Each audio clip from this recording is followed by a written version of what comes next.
మనం ఈ గీత ఎప్పుడు కూడా పాడేటప్పుడు అందరూ నిల్చున్నారని ఒకసారి గుర్తు చేస్తున్నాను. శాస్త్రీయ నృత్యం శ్రీ సురభి అకాడమీ వారిచే ఉంటుంది. వారు స్టేజ్ దగ్గరికి రావాల్సిందిగా మనం.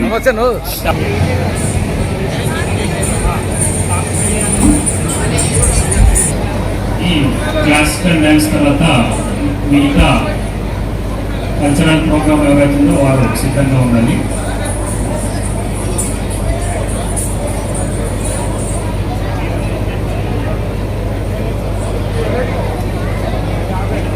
ఈ అకాడమీ ఆఫ్ పర్ఫార్మింగ్ ఆర్ట్స్ మీ ముందు అవకాశం ఇచ్చినటువంటి హిందూ బంధువులందరికీ కూడా కృతజ్ఞతలు తెలియజేసుకుంటారు. సురభి లక్ష్మీ శారద శిష్యులు బేబీ దీప్తిశ్రీ, బేబీ అమూల్య మీ ముందుగా ఈ యొక్క కార్యక్రమం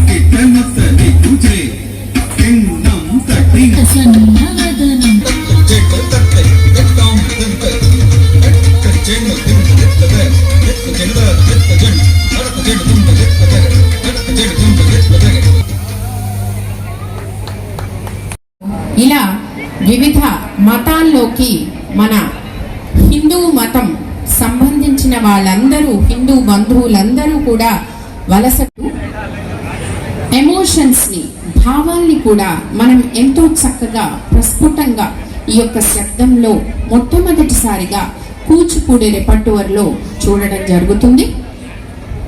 ఇప్పుడు మీ ముందు చెనుత శబ్దం ఈ చిన్నారులిద్దరూ దీప్తిశ్రీ, అమూల్య చేస్తున్నారు ఫ్రమ్ సురభి అకాడమీ.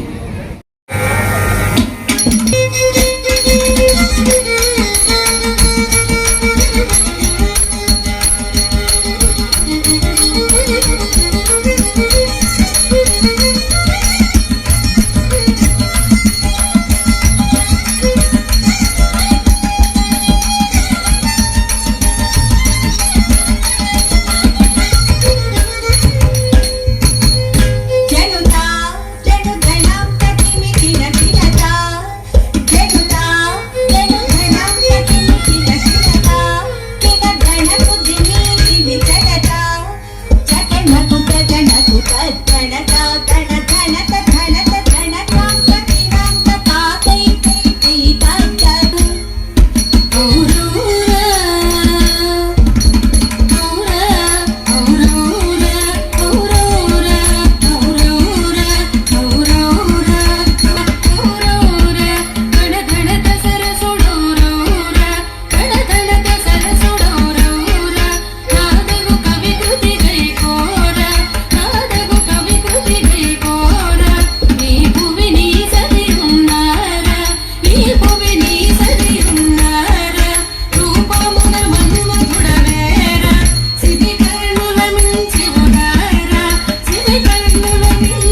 వారిద్దరి మధ్య ఎటువంటి శృంగారాన్ని తలపింప చేసే విధంగా ఈ నృత్యాన్ని రూపొందించారో మీరే చూడండి.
చాలా చక్కగా చేశారండి దీప్తిశ్రీ అమూల్య గారు.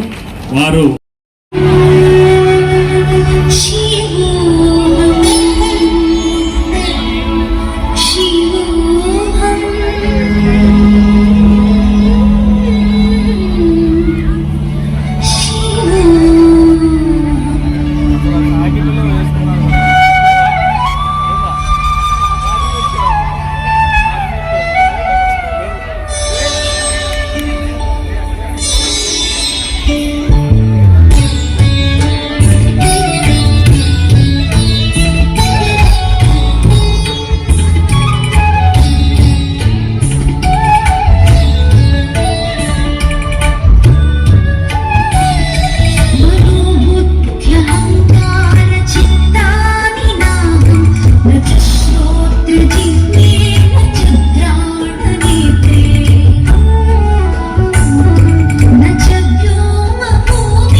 చేస్తున్నాను. ఈ వెంకటేశ్వర నగర్ హిందూ సమ్మేళన సమితికి వారి అధ్యక్షులు పెండ్యాల లలిత శ్యామ్ సుందర్ గారి దంపతుల పుత్రుడు శ్రీ నాగరాజు గారు.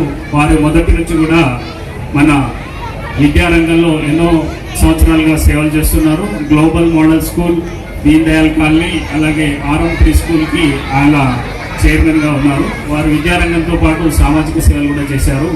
అవి శ్రీ వాసవి విద్యా ట్రస్ట్ స్థాపక ట్రస్టీగా ఉన్నారు. అలాగే ఆ ట్రస్ట్ తరఫున చీపులు అందిస్తున్నారు. మన జేరుగుంట కలర్ ఆర్యవేశ సంఘం అదనపు అధ్యక్షులు, అవప మేడ్చల్ జిల్లా అధ్యక్షులుగా వారు ఉన్నారు. వీరు మొదటి నుంచి కూడా క్రమశిక్షణతో తమ జీవితాన్ని కొనసాగిస్తున్నారు. అలాగే వారు పరిరక్షణ కూడా చాలా పెద్దపీట వేస్తూ వారి జీవితంలో ఒక నిత్య కృత్యంగా ఉంటుంది. ఎక్కడ కూడా క్రమశిక్షణ తప్పకుండా వారు చేసింది లేదు. వారు ఒక 5 minutes మనకు సందేశం ఇస్తారు.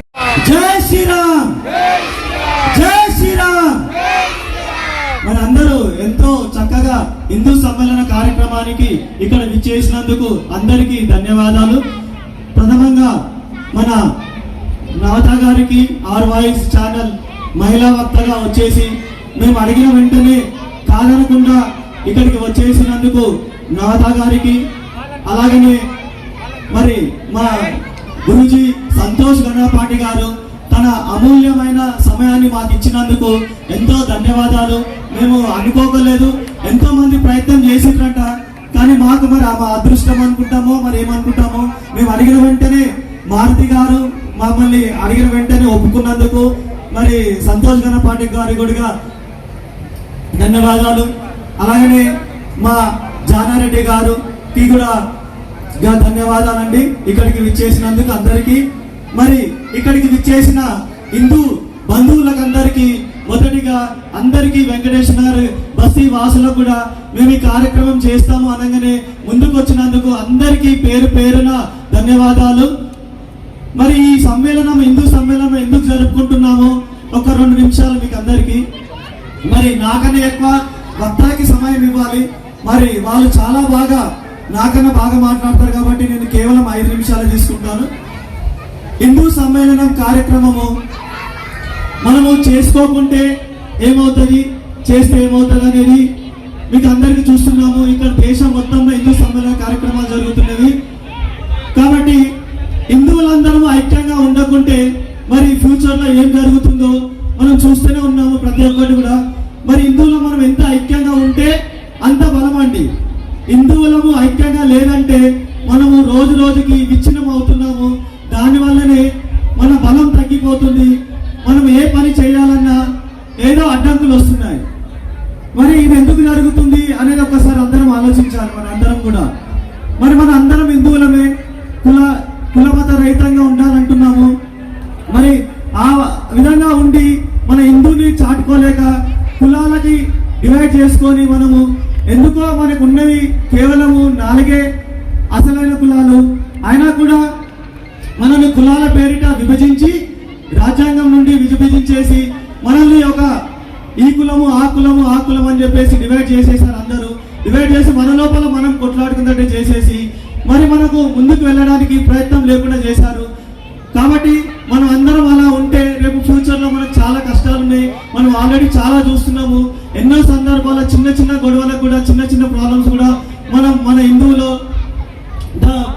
హిందువులందరం కూడా దూరంగా వెళ్ళిపోతున్నాం అనమాట. మనకు ఒక చిన్న ప్రాబ్లం మనకు హిందువుకి వచ్చిందంటే మనం ఎవరో కూడా ముందుకు రాలేకపోతున్నాం. ప్రతి ఒక్కటి కూడా ఎవరో వచ్చి చేస్తారులే, మనకెందుకు, మనం ఏం చేస్తే ఏం లాభము, ఎవరో చేస్తారని అనుకుంటే మరి కష్టం అండి. కాబట్టి మనం అందరం ఐక్యంగా ఉండాలని చెప్పి సందర్భంగా ఈ హిందూ సమ్మేళనం అనేది నిర్వహిస్తున్నాము. కాబట్టి అందరూ కూడా ఎంతో ప్రతి సమ్మేళనానికి కూడా 1500 నుండి 2000, 3000 మంది ప్రతి సమ్మేళనంలో పాల్గొంటున్నారు. ఇవాళ మా వెంకటేశ్వర కాలనీలో కూడా ఈ సమ్మేళనం పిలిపివ్వగానే దీనబంధు కాలనీ, మాదారం కాలనీ, ఆర్పి కాలనీ, వెంకటేశ్వరకి వెళ్ళి అందరూ ఇంత పెద్ద సంఖ్యలో వచ్చేసినందుకు అందరూ కూడా పేరు పేరున ధన్యవాదాలు. మరి ఇంత మనం ఐక్యంగా ఉంటామని చాటడానికి ఇదొక పెద్ద నిదర్శనం. అంటే ఎంతో మంది వీళ్ళందరూ విడిపోతున్నారు, చేస్తున్నారు అనేసి అంటున్నారు. కాబట్టి మనము ఇలా కాకుండా మరి అందరం మన హిందూ సమ్మేళన కార్యక్రమానికి వచ్చి మన ఐక్యమత్యాన్ని చాటుకుంటున్నందుకు అందరికీ కూడా ధన్యవాదాలండి. మరి మనం హిందువులము ఐక్యంగా లేకుంటే చాలా కష్టం అనేది అనుభవిస్తున్నాం. రోజు మనం న్యూస్లో చూస్తూనే ఉన్నాము. ప్రతి ఒక్కటి మనకి లవ్ జిహాద్ అని చెప్పేసి ఎన్నో కార్యక్రమాలు మనల్ని విచ్ఛిన్నం చేయడానికి ప్రయత్నం జరుగుతూనే ఉంది. నిన్న ఈ మధ్యనే TCS లో కూడా ఎంతో పెద్ద స్కామ్ అని నడుస్తున్నది. అది ఒక పెద్ద టీమ్ లీడర్లే వాళ్ళని కన్వర్షన్ చేయడానికి మనము మన మలాన్ని చాటుకోలేకపోతే, మన గురించి మన హిందువుల గురించి మనము ఇంట్లో చెప్పుకోలేకపోతే, మన గొప్పతనం మనం చెప్పుకోలేకపోతే, మరి ఇలాంటి కన్వర్షన్స్ అని అయ్యి మనకు లాస్ట్కి మిగిలేదు ఎవరనేది ఆలోచించండి. మరి మనం ఇలాంటి కన్వర్షన్స్ ఎన్నో ఆపగలగాలి. జరుగుతూనే ఉంది. మనము మొన్నటి వరకు కేరళ అనుకున్నాము, కాశ్మీర్ అనుకున్నాము, ఇవాళ మన తెలంగాణ కూడా స్టార్ట్ అయిందండి. మొన్ననే మరి మన కూకట్పల్లిలో కూడా లవ్ జిహాద్ అని చెప్పేసి ఇలాంటి ప్రోగ్రామ్ ఇలాంటి వాళ్ళు చేసేసి దానివల్ల మన ఆడపిల్లలను ఎంతో వంచిస్తున్నారు. కాబట్టి ఇలాంటివి జరగకుండా ఉండాలంటే మనం అందరం కూడా ఐక్యమత్యంగా ఉండాలి. మన ఐక్యమత్యం లేనప్పుడు ఇవన్నీ జరుగుతూనే ఉంటాయి. మరి మన గొప్పతనము, మన హిందువుల యొక్క గొప్పతనం మన పిల్లలకు నేర్పియాలి. మన బొట్టు కట్టు మన సంస్కృతిని మనం చెప్పలేకపోతే చాలా కష్టము. ఇవాళ పిల్లలకి బొట్టు పెట్టుకోమన్నా కూడా వాళ్ళు పెట్టుకోలేకపోతే వాళ్ళందరూ ఇక్కడ ఉన్నందుకు చాలా ధన్యవాదాలు. వాళ్ళందరూ వచ్చినందుకు అందరికీ కూడా మళ్ళొక్కసారి పేరున ధన్యవాదాలు. జై హింద్, జై భారత్. మా గురూజీ గారు బ్రహ్మశ్రీ శ్రీ సంతోష్ కుమార్ గణపాటి గారు, వీరి యొక్క తల్లిదండ్రులు శ్రీ సత్యనారాయణ మరియు సుబ్బలక్ష్మి దంపతులు చిన్న వయసులోనే వేద పాఠశాలలో విద్యార్థిగా చేరి 14 సంవత్సరాల పాటు ఋగ్వేదాన్ని దశగ్రంథ సహితంగా సంరక్షణంగా అధ్యయనం చేసి గత 14 సంవత్సరాలుగా ఋగ్వేదాన్ని అధ్యాపనం చేస్తూ జీవితాన్ని కనీసం 28 సంవత్సరాలుగా వేదంలోనూ గడుపుతూ సనాతన ధర్మాన్ని విశేషంగా సేవ చేసుకుంటున్నారు. గత 4 సంవత్సరాలుగా హిందూ ధర్మక్షేత్రం యూట్యూబ్ ఛానల్ ద్వారా లక్షలాది మందిని ప్రభావితం చేస్తూ దేశం గురించి ధర్మం గురించి విశేషంగా ప్రచారం చేస్తున్నారు. మరి బ్రహ్మశ్రీ సంతోష్ కుమార్ గారు శృంగేరి జగద్గురువులు, కంచి కామగొండ జగద్గురు దత్తాపీఠం స్వామి వారు మొదలైన ఎంతో మంది మహాత్ముల అనుగ్రహాన్ని విశేషంగా పొంది తమ ప్రయాణాన్ని కొనసాగిస్తున్నారు. తిరుపతిలోని శ్రీ వెంకటేశ్వర వేదిక్ యూనివర్సిటీ నుండి MA పట్టాను పొంది PhD ప్రవేశ పరీక్షలోనూ ఉత్తీర్ణులయ్యారు. మరి వీరు భాగ్యనగరం బాచపల్లిలో నివాసిస్తూ శ్రీ కశ్యప వేద విద్యా మందిరం అనే సాంప్రదాయ వేద పాఠశాలను నడుపుతున్నారు. వీరు ఎన్నో ఛానళ్ళకి ఇంటర్వ్యూలు ఇచ్చారు. వీరు ఎంతో మంది ప్రముఖులను తమ ఛానళ్ళ కోసం ఇంటర్వ్యూ చేశారు. హిందూ ధర్మానికి చెందిన వేదాలు మరియు పురాణాలను ఎవరు వక్రీకరించి తప్పుగా చెప్పిన వాళ్ళని ఖండిస్తూ వాళ్ళు మళ్ళీ ఇలా అబద్ధ ప్రచారాలు చేయకుండా నిర్విరామంగా కృషి చేస్తున్నారు. కాబట్టి మరి తన అమూల్యమైన సందేశాన్ని మనం అందరం కూడా సంతోష్ గణపాటి గురూజీ గారి సందేశం కూర్చొని ప్రయత్నంగా వింటే చాలా బాగుంటుంది. మనం ఇక్కడికి వచ్చినందుకు మనం ఏమి తీసుకెళ్లాలనేది తెలుస్తుందండి. అందరు కూడా ప్రయత్నం చేయండి కూర్చోడానికి. మరి సంతోష్ గణపాటి గారిని ఇవాళ సమాన సందేశాన్ని ఇవ్వాల్సిందే కోరుచున్నాం. జై శ్రీరామ్. శుక్లాంబరధరం విష్ణుం శశివర్ణం చతుర్భుజం ప్రసన్నవదనం ధ్యాయేత్ సర్వవిఘ్నోపశాంతయే. గురుర్బ్రహ్మా గురుర్విష్ణుర్ గురుర్దేవో మహేశ్వరః గురుః సాక్షాత్ పరం బ్రహ్మ తస్మై శ్రీ గురవే. ఎంతో అద్భుతమైనటువంటి హిందూ సమ్మేళనం కార్యక్రమాన్ని నిర్వహిస్తూ ఉన్నటువంటి ప్రతి ఒక్క కార్యకర్తకు కూడా పేరు పేరున శుభాకాంక్షలు తెలియజేసుకుంటున్నాను. ఈ యొక్క కార్యక్రమానికి అధ్యక్షులుగా ఉంటూ శ్రీమాన్ నాగరాజు గారు ఎన్నో ఏర్పాట్లు చేసి ఎన్నో ప్రత్యేకమైనటువంటి సాంస్కృతిక కార్యక్రమాలు కూడా వారు ఇంతసేపు నడిపించారు, మనం చూసాం.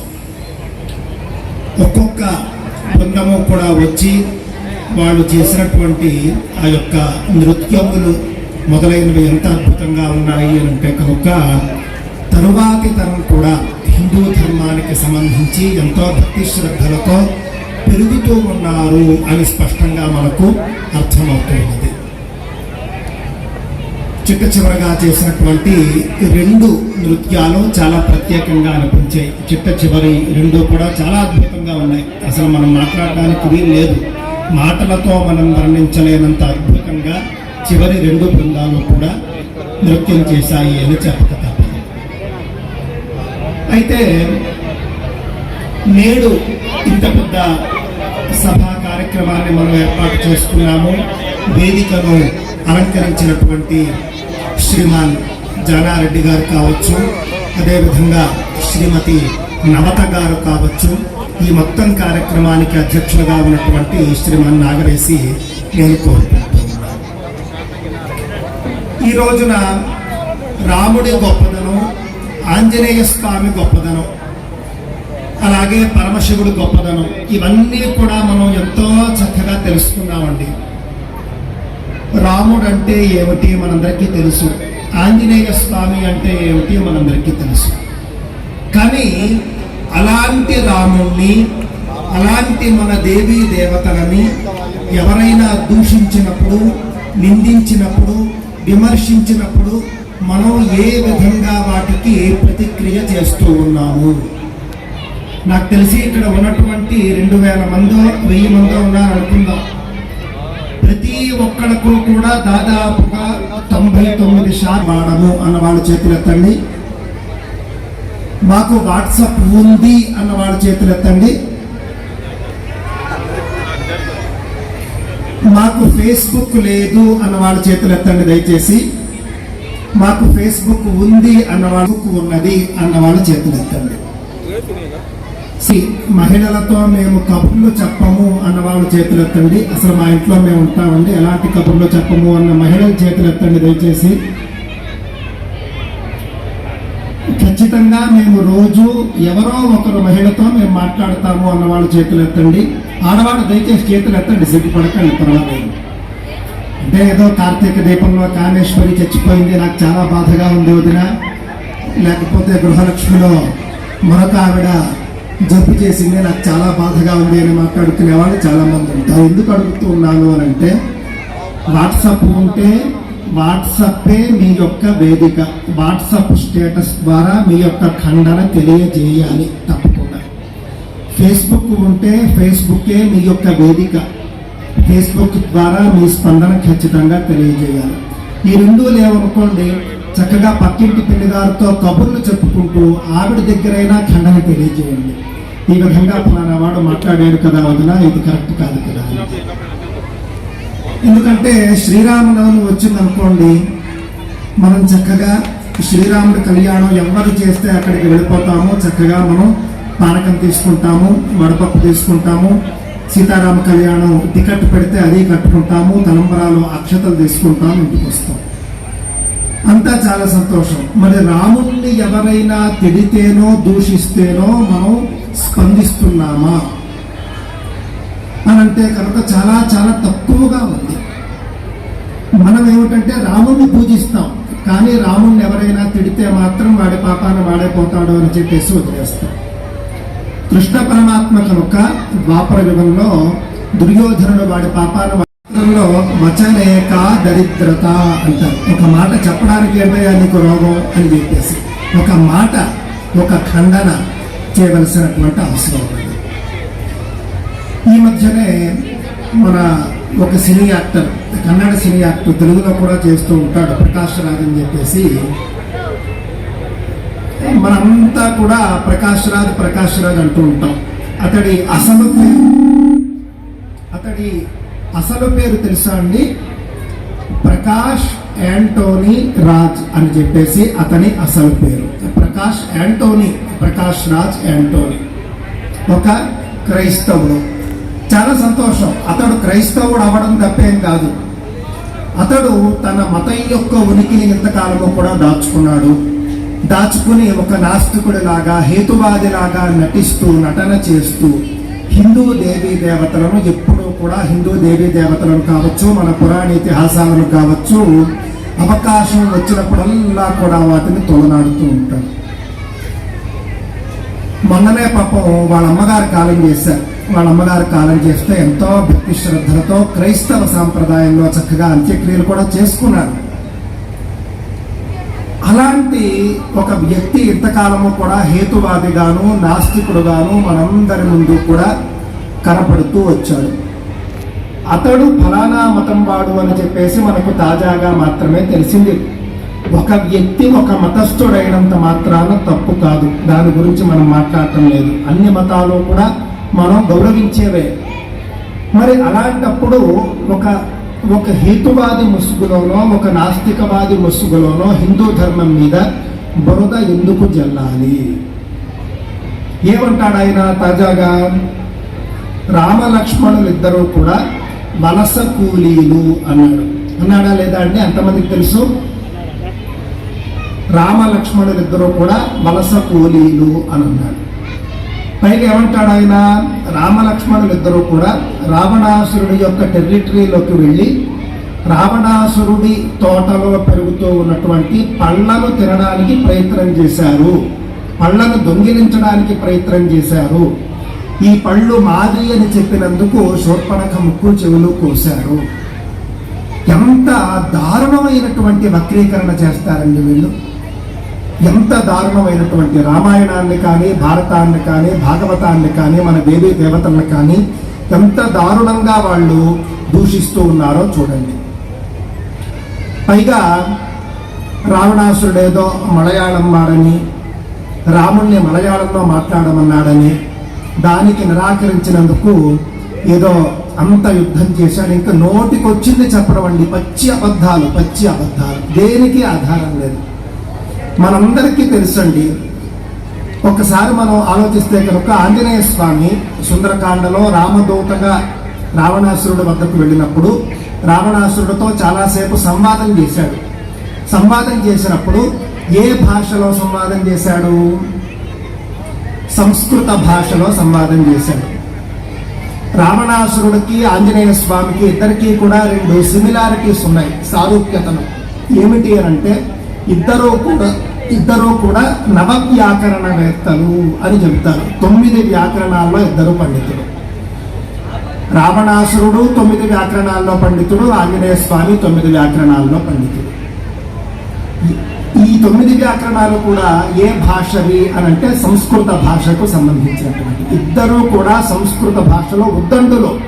రావణాసురుడు సంస్కృత భాషలో ఉద్దండుడు, ఇటు ఆంజనేయ స్వామి సంస్కృత భాషలో ఉద్దండుడు. ఆయన చేసినటువంటి శివతాండవ స్తోత్రం ఎంతమందికి వచ్చండి? శివతాండవ స్తోత్రం తెలుసు కదా చాలా మందికి. జటాటవీ దళజల ప్రవాహ పావిత స్థలే. ఈ యొక్క శివతాండవ స్తోత్రం ఏ భాషలో ఉన్నది? మలయాళ భాషలో ఉన్నదా? తమిళ భాషలో ఉన్నదా? సంస్కృత భాషలో ఉన్నది. ఆయనే కనుక ఒకవేళ మలయాళం వాడో తమిళం వాడో అయితే కనుక సంస్కృత భాషలో, అది కూడా అంత కఠినమైనటువంటి సంస్కృతంలో ఎలా ఒక స్తోత్రాన్ని రాస్తాడు? మనకు బుర్రా బుద్ధి ఉండక్కర్లేదా? అందువల్ల ఈ విధంగా ఎవరైనా సరే, ముఖ్యంగా సినీ యాక్టర్లు, సెలబ్రిటీలు మొదలైనటువంటి వాళ్ళు మన దేవీ దేవతలను కానీ మన హిందూ గ్రంథాలను కానీ విమర్శించినప్పుడు, దూషించినప్పుడు, నిందించినప్పుడు తప్పక మనం ఖండించాల్సినటువంటి అవసరం ఉన్నది. మనకు ఉన్న పరిధిలోనే మనం ఖండించాలి. అంతేకాని మనం ఏమీ నాకు ఛానల్ లేదే, నాకు లేకపోతే నాకేమీ ఫాలోయింగ్ లేదే అని ఎవరు అనుకోకర్లే. మనకు ఉన్న పరిధిలో మనం ఖండించి తీరాలి. రావణాసురుడి భార్య మండోదరి కూడా ఆర్యపుత్ర అని సంబోధిస్తుంది. సంస్కృతంలో, శుద్ధ సంస్కృతంలో నాథ అని, ఆర్యపుత్ర అని సంబోధిస్తుంది. అంతేకాని వీళ్ళందరూ అనుకుంటూ ఉన్నట్లుగా వేరే భాషల్లో ఆవిడ సంబోధించదు, గుర్తుంచుకోవాలి మనం. రాముడు అనేటటువంటి ఒక మహనీయుడు, ఒక చారిత్రక పురుషుడు. అనాది కాలం నుండి కూడా ఆయన మాటలు పడుతూనే ఉన్నాడండి. తెల్లారితే పట్టాభిషేకం అని చెప్పేసి మొత్తం అయోధ్య రాజ్యంలో పూర్తిగా టామ్ వేసేశారు. తెల్లారితే రామచంద్రుడికి పట్టాభిషేకం చేస్తూ ఉన్నారు, ఆయనే మీకు కాబోయే మహారాజు అని చెప్పేసి ప్రచారం అయిపోయింది పూర్తిగా. చూస్తే రాత్రికి రాత్రి అంతఃపురంలో మొత్తం అన్ని, కొంతమంది చూసినప్పుడల్లా కూడా రాముడి గొప్పదనం పెరుగుతూనే ఉన్నది. అలా పెరుగుతూ 500 సంవత్సరాలకు పూర్వం వేరే ఒక ఆఫ్ఘనిస్తాన్ నుండో ఎక్కడి నుంచో వచ్చినటువంటి ఒక ఆయన బాబర్ అనేటటువంటి ఒక వ్యక్తి అక్కడ ఉన్నటువంటి అయోధ్యలో ఉన్నటువంటి రామ మందిరాన్ని పూర్తిగా కూల్చివేసి అప్పటికే ఉన్నటువంటి రామ మందిరాన్ని కూల్చి అక్కడ ఒక బాబ్రీ మసీద్ అనేటటువంటి మసీదు కట్టాడు. ఆ తర్వాత 500 సంవత్సరాలకు మళ్ళీ అంతకు ముందు ఉన్నటువంటి రామ మందిరం అదే ప్లేస్లో అంతకంటే కూడా భవ్యంగాను ఉజ్వలంగాను మన ముందు నేడు సాక్షాత్కరిస్తూ ఉన్నది. మీలో ఎంతమంది కొత్త అయోధ్యకు వెళ్ళారో నాకు తెలియదు. ఒకసారి అయోధ్యకు వెళ్ళామన్న వాళ్ళు చేతులు ఎత్తండి. కొంత తక్కువ మంది వెళ్ళారు. ఎందుకు అని అంటే బాగా జనం ఉన్నారు, బాగా జనం వచ్చేస్తున్నారు అని రకరకాల ప్రచారాల వల్ల చాలా మంది వెళ్ళలేకపోతూ ఉన్నారు. జీవితంలో ఒక్కసారైనా సరే తిరుమల వెళ్ళాలి అని చెప్పేసి మనం ఎలా కోరుకుంటామో, జీవితంలో ఒక్కసారైనా సరే అయోధ్య వెళ్ళి తీరాలి. ఇప్పటి అయోధ్యకు తప్పక వెళ్ళి తీరాలి. ఎందుకు అనంటేనండి, ఒక 16 సంవత్సరాలకు పూర్వం 2010లో అనుకుంటాను నేను అయోధ్య వెళ్ళాను. అయోధ్య వెళ్ళినప్పుడు మనకు రామాయణంలో వర్ణించినటువంటి అయోధ్య ఎంత గొప్పగా ఉంటుంది. ఇంద్రలోకంలో అంటే స్వర్గంలో దేవేంద్రుడి రాజధాని అమరావతి లాగా ప్రకాశిస్తూ ఉంటుంది. అంత భవ్యమైనది అని అయోధ్య మనకు రామాయణంలో వర్ణించబడింది. కానీ 2010లో నేను చూసినటువంటి అయోధ్య అలా లేదు. ఎక్కడా కూడా కళ ఉండేది కాదు. సరయూ నది అన్నారు, సరయూ నది మనకక్కడ కనిపించింది. రాముణ్ణి దర్శించుకుందాము అనంటే కనుక 2010లో రాముడు అత్యంత దయనీయ పరిస్థితుల్లో ఒక టెంట్ కింద ఉండేవాడు. సీతారాముల విగ్రహాలు ఉండేవి. మనం వాటి దర్శనానికి వెళ్ళాలి అన్నా కూడా ఏదో అండమాను జైల్లో ఖైదీని చూడడానికి వెళ్ళినట్లుగా చాలా కష్టపడి వెళ్ళాల్సి వచ్చేది. ఆ దారులు ఏమిటి, ఆ యొక్క ఫెన్సింగ్లు ఏంటి, చాలా దారుణంగా ఉండేది. అంత కష్టపడి మనం వెళ్ళి దర్శించుకుంటే పోనీ ఆ యొక్క ఆలయాన్ని, దివ్యమంగళ విగ్రహాన్ని చూసిన తర్వాత మనకి ఏవైనా అద్భుతమైన సంతోషం కలిగేదా అంటే లేదు. మీరు తిరుమల వెంకటేశ్వర స్వామి దర్శనానికి వెళ్తారు. మీరు 14 గంటలు 16 గంటలు మీరు వెయిట్ చేసినా కూడా దర్శనం అయ్యేప్పటికీ మీకు ఎక్కడ లేని దివ్యానుభూతి వచ్చేస్తుంది. కారణం అక్కడ ఉండేటటువంటి దివ్యమంగళ విగ్రహము, అక్కడ ఉన్నటువంటి దేవాలయం. కానీ 2010లో అక్కడ రాముడు అలా లేడు, అక్కడ రామాలయం కూడా అలా లేదు. ఎక్కడ అసలు అయోధ్య నగరంలో ఒక్క షాపులో కూడా ఎవరు కొనే నాథుడు లేడు. వాళ్ళు పెట్టుకునేవాళ్ళు కనీసం పాల ప్యాకెట్ కొనేవాళ్ళు కూడా లేరు. కనీసం బిస్కెట్ ప్యాకెట్ కొనేవాళ్ళు కూడా ఉండేవారు కాదు. టీ కొట్లు పెట్టుకుంటే టీ తాగేవాడు ఉండేవాడు కాదు. ఆటో నడుపుకుంటే ఆటో ఎక్కేవాడు ఉండేవాడు కాదు. దాదాపుగా అయోధ్య నగరంలో ఏ ఉపాధి కూడా అస్సలు గత అనేక దశాబ్దాలుగా ప్రకాశించకుండా అయిపోయింది. ఏ ఉపాధి వాళ్లకు పనులు లేవు. అందువల్ల అయోధ్య స్థానికులందరూ కూడా వాళ్ళ ఊర్లు వదిలేసి కాశీ అని, లక్నో అని విడిపోతూ ఉండేవారు. చాలా దారుణంగా ఉండేది. అస్సలు పూర్తిగా కళ లేకుండా ఉండేది. మనుషులు ఉండేవారు కాదు. అలాంటి అయోధ్య 2066లో నేను మళ్ళీ తాజాగా వెళ్ళి దర్శించానండి. ఇప్పుడు ఎలా ఉందంటేనండి, వేలాది ఆటోలు తిరుగుతూ ఉన్నాయి. ఒక్క ఆటో కూడా ఖాళీ లేదు. వేలాది రెస్టారెంట్లు, వేలాది హోటళ్ళు ఉన్నాయి. ఒక్క హోటల్ కూడా ఖాళీ లేదు. అందరూ బిజీగా ఉన్నారు. వందలాది టీ కొట్లు ఉన్నాయి. ఒక్క టీ కొట్టు కూడా ఖాళీ లేదు. అంత మాత్రమే కాదు, అయోధ్యలో ప్రతిరోజు కూడా ఇప్పుడు ఇసుకేస్తే రాలనంత జనం ఉంటూ ఉన్నారు. లక్షలాది మందికి ఉపాధి లభిస్తూ ఉన్నది అయోధ్య మహానగరంలో. ఇప్పుడు దాదాపుగా 1 కిలోమీటర్ దూరం నుండే వెహికల్స్ ఆపేస్తున్నారు. అంత జనం, అంత ట్రాఫిక్. కారణం ఏమిటి అంటే కనుక అక్కడ ఇప్పుడు దివ్యమంగళ విగ్రహంతో శ్రీరామచంద్రుడు మనందరికీ దర్శనం ఇస్తూ ఉన్నాడు. అది కారణం దృష్టిలో పెట్టుకోండి. ఎక్కడైతే ఒక భవ్యమైనటువంటి హిందూ ఆలయం వస్తుందో, ఎక్కడైతే భవ్యమైన, ఎందుకు చెబుతూ ఉన్నాను అంటే కనుక చాలా ఆయన సంకల్పించి కూల్చి అక్కడ మసీదు కట్టినప్పటికీ కూడా 500 ఏళ్ల తర్వాత అయినా సరే మళ్ళీ రాముడే గెలిచాడు తప్ప పాషండ మతాలు ఎప్పటికీ గెలవలేవు. మనం అందరినీ కూడా జనరలైజ్ చేసుకుని చూడడం అలవాటు మనకి. అంతా మన వాళ్ళే, అన్ని మతాలు ఒకటే, అందరి దేవుళ్ళు ఒకటే, తప్పే ఉంది అని చెప్పేసి మనం వాళ్ళని గౌరవించడానికి అన్ని మతాలు ఒకటే అని మనం భావించవచ్చు. తప్పు లేదు, గౌరవిద్దాం. కాకపోతే వాళ్ళు కనుక ఒకవేళ మతోన్మాదాన్ని కలిగి ఉంటే వాళ్లకు తప్పక బుద్ధి చెప్పవలసినటువంటి అవసరం ఉన్నది.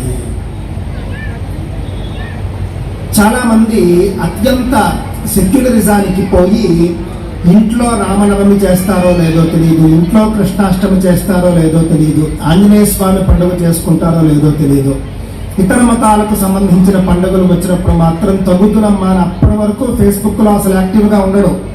ఇతర మతాల పండుగ వచ్చేసరికి విషెస్ పెట్టేస్తుంటాడు, హ్యాపీ క్రిస్మస్ అంటాడు. ఆ తర్వాత 6 నెలల ముందు వరకు ఒక పోస్ట్ కూడా చేసి ఉన్నాడు. అదేవిధంగా వాట్సాప్ స్టేటస్ కూడా పెడుతూ ఉంటాడు.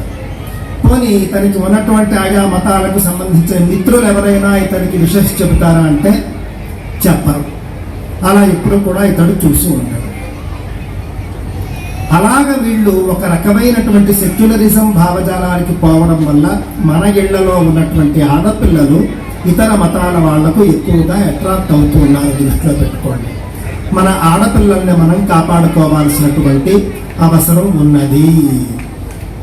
తాజాగా మీరు చూసి ఉంటారు, టీసీఎస్ అనేటటువంటి ఒక కంపెనీలో ఏం జరిగిందండి, హిందూ ఆడపిల్లలు, కేవలం హిందూ ఆడపిల్లలే టార్గెట్ అట. వాళ్ళకి పాషండ ఉద్యోగులు ఉంటారు, పాషండ సాఫ్ట్వేర్ ఇంజనీర్ల అబ్బాయిలు మన కంపెనీలో ఎవరు హిందూ అమ్మాయిలు ఉన్నారు అని చూడడం, వాళ్ళకి ట్రాప్ వేయడం, వాళ్ళని ఏ విధంగా అయినా సరే మరుచుకోవడం, వీడియోలు తీయడం, బ్లాక్మెయిల్ చేయడం, వాళ్ళ జీవితాన్ని నాశనం చేయడం. ఇదే తంతు కేరళ స్టోరీ 1, కేరళ స్టోరీ 2లో ఇలాంటి విషయాలు వస్తాయి. ఇలాంటి విషయాలు అందరూ చెబుతూ ఉంటే అవన్నీ అబద్ధాలు అని చెప్పారు. నేడు మొత్తం ప్రపంచం అంతా కూడా చూస్తూ ఉన్నది టీసీఎస్లో జరిగినటువంటి దురాగతాలు ఏమిటి అన్నది.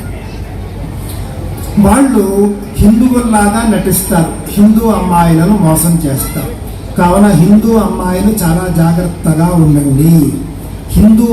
ఒక్క హిందూ అమ్మాయి కనుక హిందూ ధర్మం నుండి ఇతర మతంలోకి వెళ్ళిపోయింది అని అంటే ఒక హిందువు తగ్గినట్టు కాదు, ఒక హిందూ కుటుంబం తగ్గిపోయినట్టు అనే విషయాన్ని దృష్టిలో పెట్టుకోవాలి.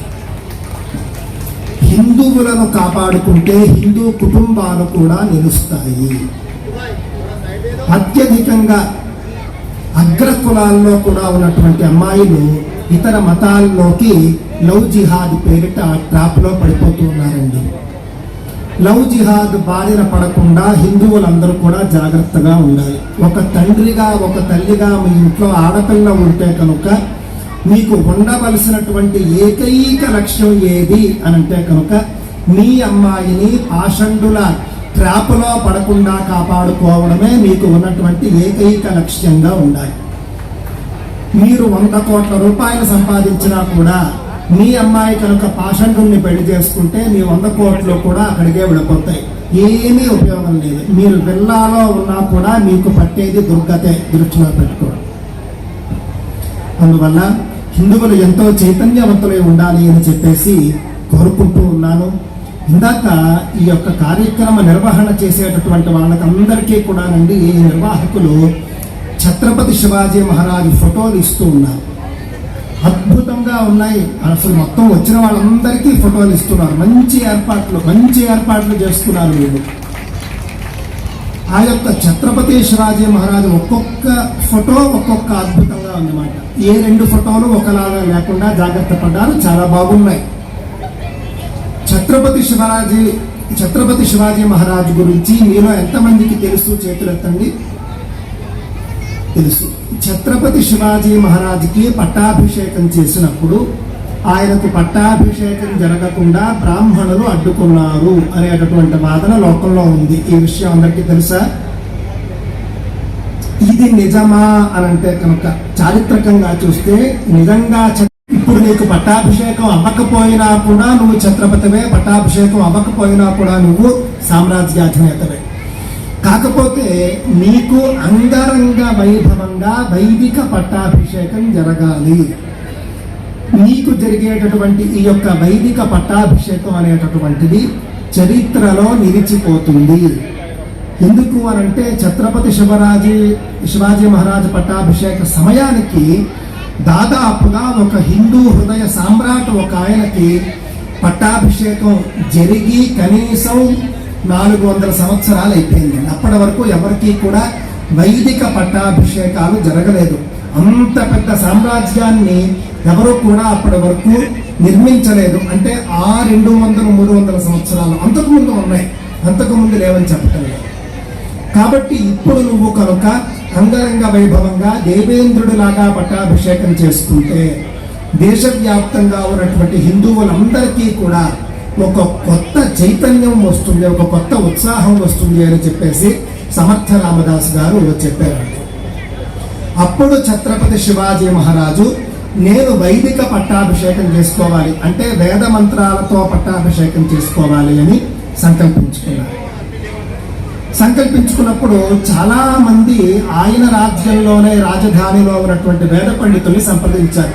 ఈ విధంగా మహారాజుకి పట్టాభిషేకం చేయాలి, మీరు చేయించగలుగుతారా, వేద మంత్రాలతో చేయించగలుగుతారా అంటే చాలా మంది చెప్పినటువంటి ఆన్సర్ ఏంటంటే దాదాపుగా 200-300 సంవత్సరాల కంటే ముందే ఈ యొక్క వైదిక పట్టాభిషేక ప్రక్రియ అనేది మరుగున పడిపోయింది.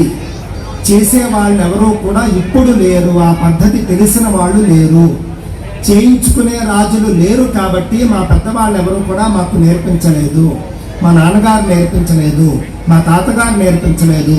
అందువల్ల మాకు వేద మంత్రాలతో వైదిక పట్టాభిషేకం చేయడం తెలియదు. అందువల్ల మేము పౌరాణికంగా చేయగలం కానీ వైదికంగా చేయలేము అని చెప్పారు. అంటే మాకు చేత కాదు అని చెప్పారు, మా వల్ల కాదని చెప్పారు. అంతేకాని ఛత్రపతి శివాజీ మహారాజుకు మేము పట్టాభిషేకం చేయం, ఆయన రాజవడానికి వీలు లేదు, ఎక్కడా లేదండి. పచ్చి అబద్ధాలే ప్రచారం చేశారు. ఇంతకాలం కూడా దృష్టిలో పెట్టుకోండి. పట్టాభిషేక ప్రక్రియ 11 రోజుల పాటు నాకు తెలిసి అంగరంగ వైభవంగా జరిగిందండి. దేశవ్యాప్తంగా ఉన్నటువంటి అనేక మంది దగ్గరుండి పట్టాభిషేకం చేయించారు. పట్టాభిషేకం ఎలా జరిగింది అని కూడా స్పష్టంగా చరిత్రలో ఉంది. ఆయన తెల్లటి కాశ్మీర పట్టు పంచె, తెల్లటి పట్టు బట్టలు ధరించి ఛత్రపతి శివాజీ మహారాజు భార్యాభర్త వచ్చారు. చక్కగా బంగారు గొడుగు పట్టారు. వేలాది మంది వేద పండితులు మంగళ వాద్యాలు, పూర్ణ కుంభాలు, సుభాసునుల మంగళ వాచకాలు, కుమారి పూజలు, గోవులు, అశ్వాలు, చతురంగ బలాలు. నాకు తెలిసి ఛత్రపతి శివాజీ మహారాజు తర్వాత ఇప్పటి వరకు అమెరికా అంత గొప్పగా పట్టాభిషేకం ఛత్రపతి శివాజీ మహారాజుకి జరిగినప్పుడు మొత్తం రిపీట్ చేస్తూ నేను ఒక విధమైనటువంటి ప్రతిజ్ఞ చేస్తూ ఉన్నాను, ప్రమాణం చేస్తూ ఉన్నాను అని చెప్పేసి సంకల్పించుకోండి. సంకల్పం చేస్తున్నారు మీరు, దృష్టిలో పెట్టుకోండి. అందరూ ఒక్కసారి మీ పేరు చెప్పుకోండి. నేను చెప్పండి. భారత మాతను మనస్సులో స్మరించుకుంటూ హిందువుగా, భారతదేశ పౌరుడిగా సామాజిక బాధ్యతతో,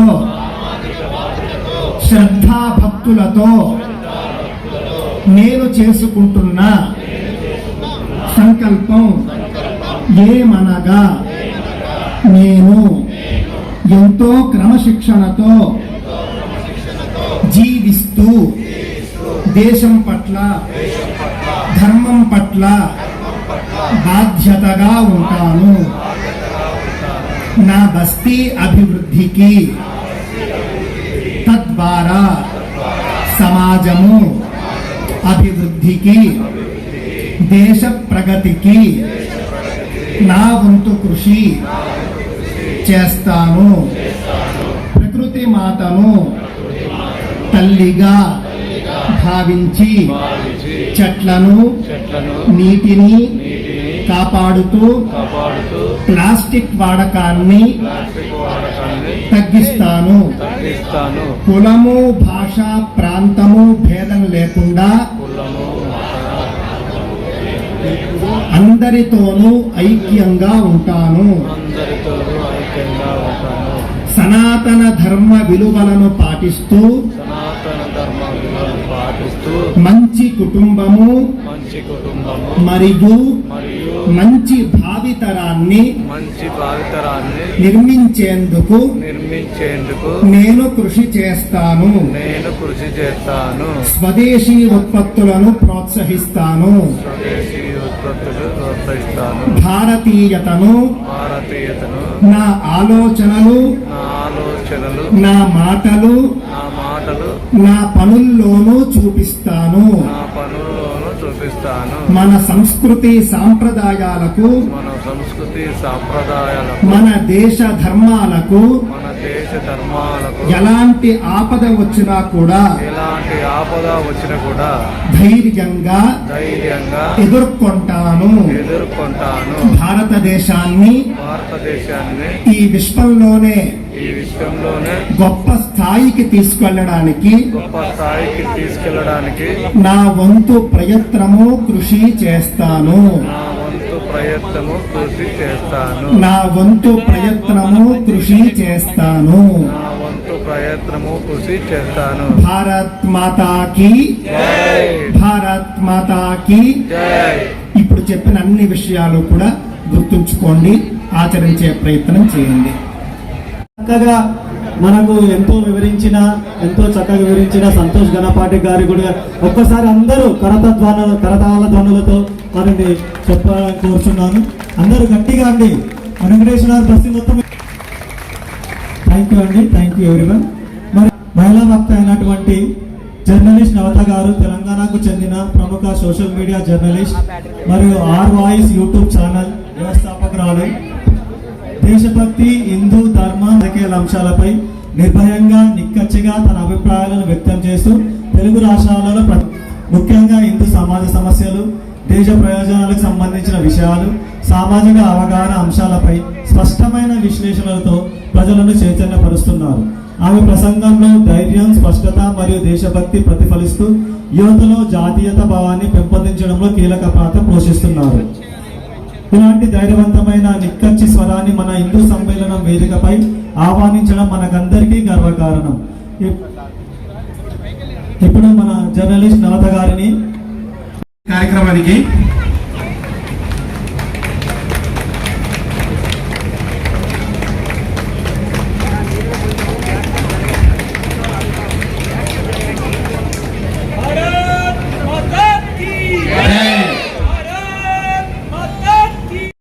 జానారెడ్డి అన్నకు, నాగరాజ్ అన్నకు, అలాగే వేదిక మీద ఉన్న ప్రతి ఒక్కరికి కూడా నమస్కారం. పిల్లలందరూ గట్టిగా భారత్ మాతాకి, భారత్ మాతాకి, భారత్ మాతాకి, వందే మాతరం, వందే మాతరం, వందే మాతరం, జై శ్రీరామ్, జై శ్రీరామ్, జై శ్రీరామ్.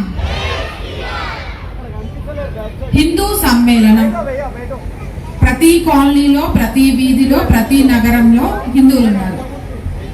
కానీ మళ్ళీ వాళ్ళందరినీ ఒక దగ్గర కూర్చోబెట్టి మేము హిందువులం, మేము సంఘటితమయ్యాం, మేము సమ్మేళనమయ్యాం, మేమంతా కలిసికట్టుగా ఉంటాం అని చెప్పించాల్సిన అవసరం ఎందుకు వచ్చింది? ఇది ఒకసారి ప్రతి హిందువు ఆలోచించాలి. రాష్ట్రీయ స్వయం సేవక్ సంఘ్ 100 సంవత్సరాలను పూర్తి చేసుకున్న సందర్భంగా దేశాన్ని ప్రపంచంలో అగ్రగామిగా నిలబెట్టాలి అంటే అది దేశాన్ని పరిపాలించే నేతలతో కాదు, దేశంలో బ్రతుకుతున్న హిందువులతో మాత్రమే సాధ్యమవుతుంది. కాబట్టి అలాంటి హిందువులను సంఘటితం చేయగలిగితే ఖచ్చితంగా భారతదేశం ప్రపంచ దేశాలలోనే విశ్వగురువుగా విరాజిల్లుతుంది. ఆ ఉద్దేశంతోనే 100 సంవత్సరాలు పూర్తి చేసుకున్న సందర్భంగా హిందూ సమ్మేళనాలు వాడల గల్లీలో జరిపించాలని ఒక నినాదాన్ని తీసుకుంది. ఆ నినాదంలో భాగంగానే ఈరోజు మనందరం ఇక్కడ కలుసుకున్నాం. మనందరం ఇక్కడ కలవడానికి అవకాశం ఇచ్చిన రాష్ట్రీయ స్వయం సేవక్ సంఘ్కి మనందరం రుణపడి ఉండాలి. లేకపోతే ఎవరింట్లో వాళ్ళం, ఎవరి సీరియల్స్, ఎవరి సమస్యలు, ఎవరి ఇల్లు, ఎవరి గోల వాళ్ళే తప్ప అసలు మన కాలనీలో ఎన్ని హిందూ కుటుంబాలు ఉన్నాయనేది కూడా మనకు తెలియదు. కాబట్టి ఈ రోజు ఈ అవకాశాన్ని సద్వినియోగం చేసుకొని అసలు సంఘ్ ఏం చెప్పాలనుకుంటుంది, వాటిని పాటించడం వల్ల మనకొచ్చే లాభం ఏంటి, సమాజానికి వచ్చే లాభం ఏంటి, దేశానికి వచ్చే లాభం ఏంటి అనేది తెలుసుకుందాం. రాష్ట్రీయ స్వయం సేవక్ సంఘ్ హిందువులందరినీ ఏకం చేసి పైసలు అడగట్లేదు, హిందువులందరినీ ఏకం చేసి కత్తులు పెట్టమని అడగట్లేదు, హిందువులందరినీ ఏకం చేసి యుద్ధం చేయమని అడగట్లేదు. మీలో మీరు ఒక 5 మార్పులు తెచ్చుకోండి. ప్రతి ఇంట్లో ఈ 5 మార్పులు చేయండి. అవి మాత్రమే మీరు రాష్ట్రీయ స్వయం సేవక్ సంఘ్కి ఇవ్వాల్సింది అని చెప్తోంది. మరి ఆ మార్పులు ఏంటి, ఆ పంచ పరివర్తన ఏంటి అనేది ఈ రోజు నేను తెలియజేస్తా. మొదటగా దేశం బాగుండాలంటే దేశంలోని ప్రజలందరూ కూడా ఆరోగ్యవంతంగా ఉండాలి. అవునా కదా? సంపద గొప్పదా, ఆరోగ్యం గొప్పదా? ఏది గొప్పది? ఆరోగ్యమే గొప్పది కదా. మరి ఆరోగ్యాన్ని కాపాడుకోవాలి, దేశం బాగుండాలి అంటే మొదటిది. మరి ఆరోగ్యం ఎట్లా బాగుంటుంది? మనందరం పరిశుభ్రంగా ఉంటే ఆరోగ్యం బాగుంటుంది. మన చుట్టూ ఉండే పరిసరాలు శుభ్రంగా ఉంటే ఆరోగ్యం బాగుంటుంది. మన చుట్టూ చెట్లను పెంచితే మన ఆరోగ్యం బాగుంటుంది. మన ఆరోగ్యానికి కీడు చేసే వస్తువులను మనం వాడకుండా ఉంటే మన ఆరోగ్యం బాగుంటుంది. మన ఆరోగ్యం బాగుంటే ఈ దేశం బాగుంటుంది. దానికోసం మొట్టమొదటగా పర్యావరణ పరిరక్షణ. మీ అందరికీ తెలిసిందే, చిన్నప్పటి స్కూల్ నుంచి మనకు నేర్పిస్తూనే ఉంటారు, ప్లాస్టిక్ ని వాడొద్దు, ప్లాస్టిక్ మనకు శత్రువు, ప్లాస్టిక్ మనకు భూతం, ప్లాస్టిక్ మనకు దయ్యం అని. కానీ చైనా బజార్లు, ఢిల్లీ బజార్లు, ముంబై బజార్లు, బజార్లకు వెళ్ళి మరి చీప్ గా దొరుకుతాయి కదా అని ప్రతి వస్తువు మన ఇంట్లో ప్లాస్టికే ఉంటుంది. అది వాడడం తప్పని అందరికీ తెలుసు. అవునా కాదా? అక్కడితోనేనా? పిల్లలకు బాక్సులు ప్లాస్టిక్ లోనే పెడతాం, వాటరు ప్లాస్టిక్ లోనే ఇస్తాం, ఫ్రిడ్జ్ లో తీసుకెళ్లి వాటరు ప్లాస్టిక్ బాటిల్స్ లోనే పెడతాం. మనకు తెలియకుండానే మన ఆరోగ్యాన్ని మనమే చేతులారా సర్వనాశనం చేసుకుంటున్నాం. మళ్ళీ మనకేమన్నా ఆరోగ్య సమస్యలు వస్తే ఏచి ప్రభుత్వాలు పట్టించుకోవట్లేదు, పథకాలు తీసుకురావట్లేదు అంటారు. ఇక ప్లాస్టిక్ వాడకాన్ని కనీసం రోజుకు కొంచెమైనా తగ్గించండి. ప్రపంచంలో వాతావరణ కాలుష్యానికి అతి పెద్ద భూతం ఏదైనా ఉంది అంటే అది ప్లాస్టిక్. కాబట్టి దాన్ని నివారిద్దాం. ఇక రెండవది చెట్లు పెంచడం. నేను చెప్పవసరం లేదు, మొక్కలు పెంచమంటే ఆ మధ్య కాలంలో హరిత ఉద్యమం అని ఒకటి తీసుకొని ప్రతి ఒక్కరు ఫోటోలకు పోజులు ఇచ్చి మరీ చెట్లు నాటిండ్రు. మీరు నాటిన చెట్లలో ఒక్కటైనా బతికుందా అని ఎవరైనా వెళ్ళి తిరిగి చూసిండ్రా?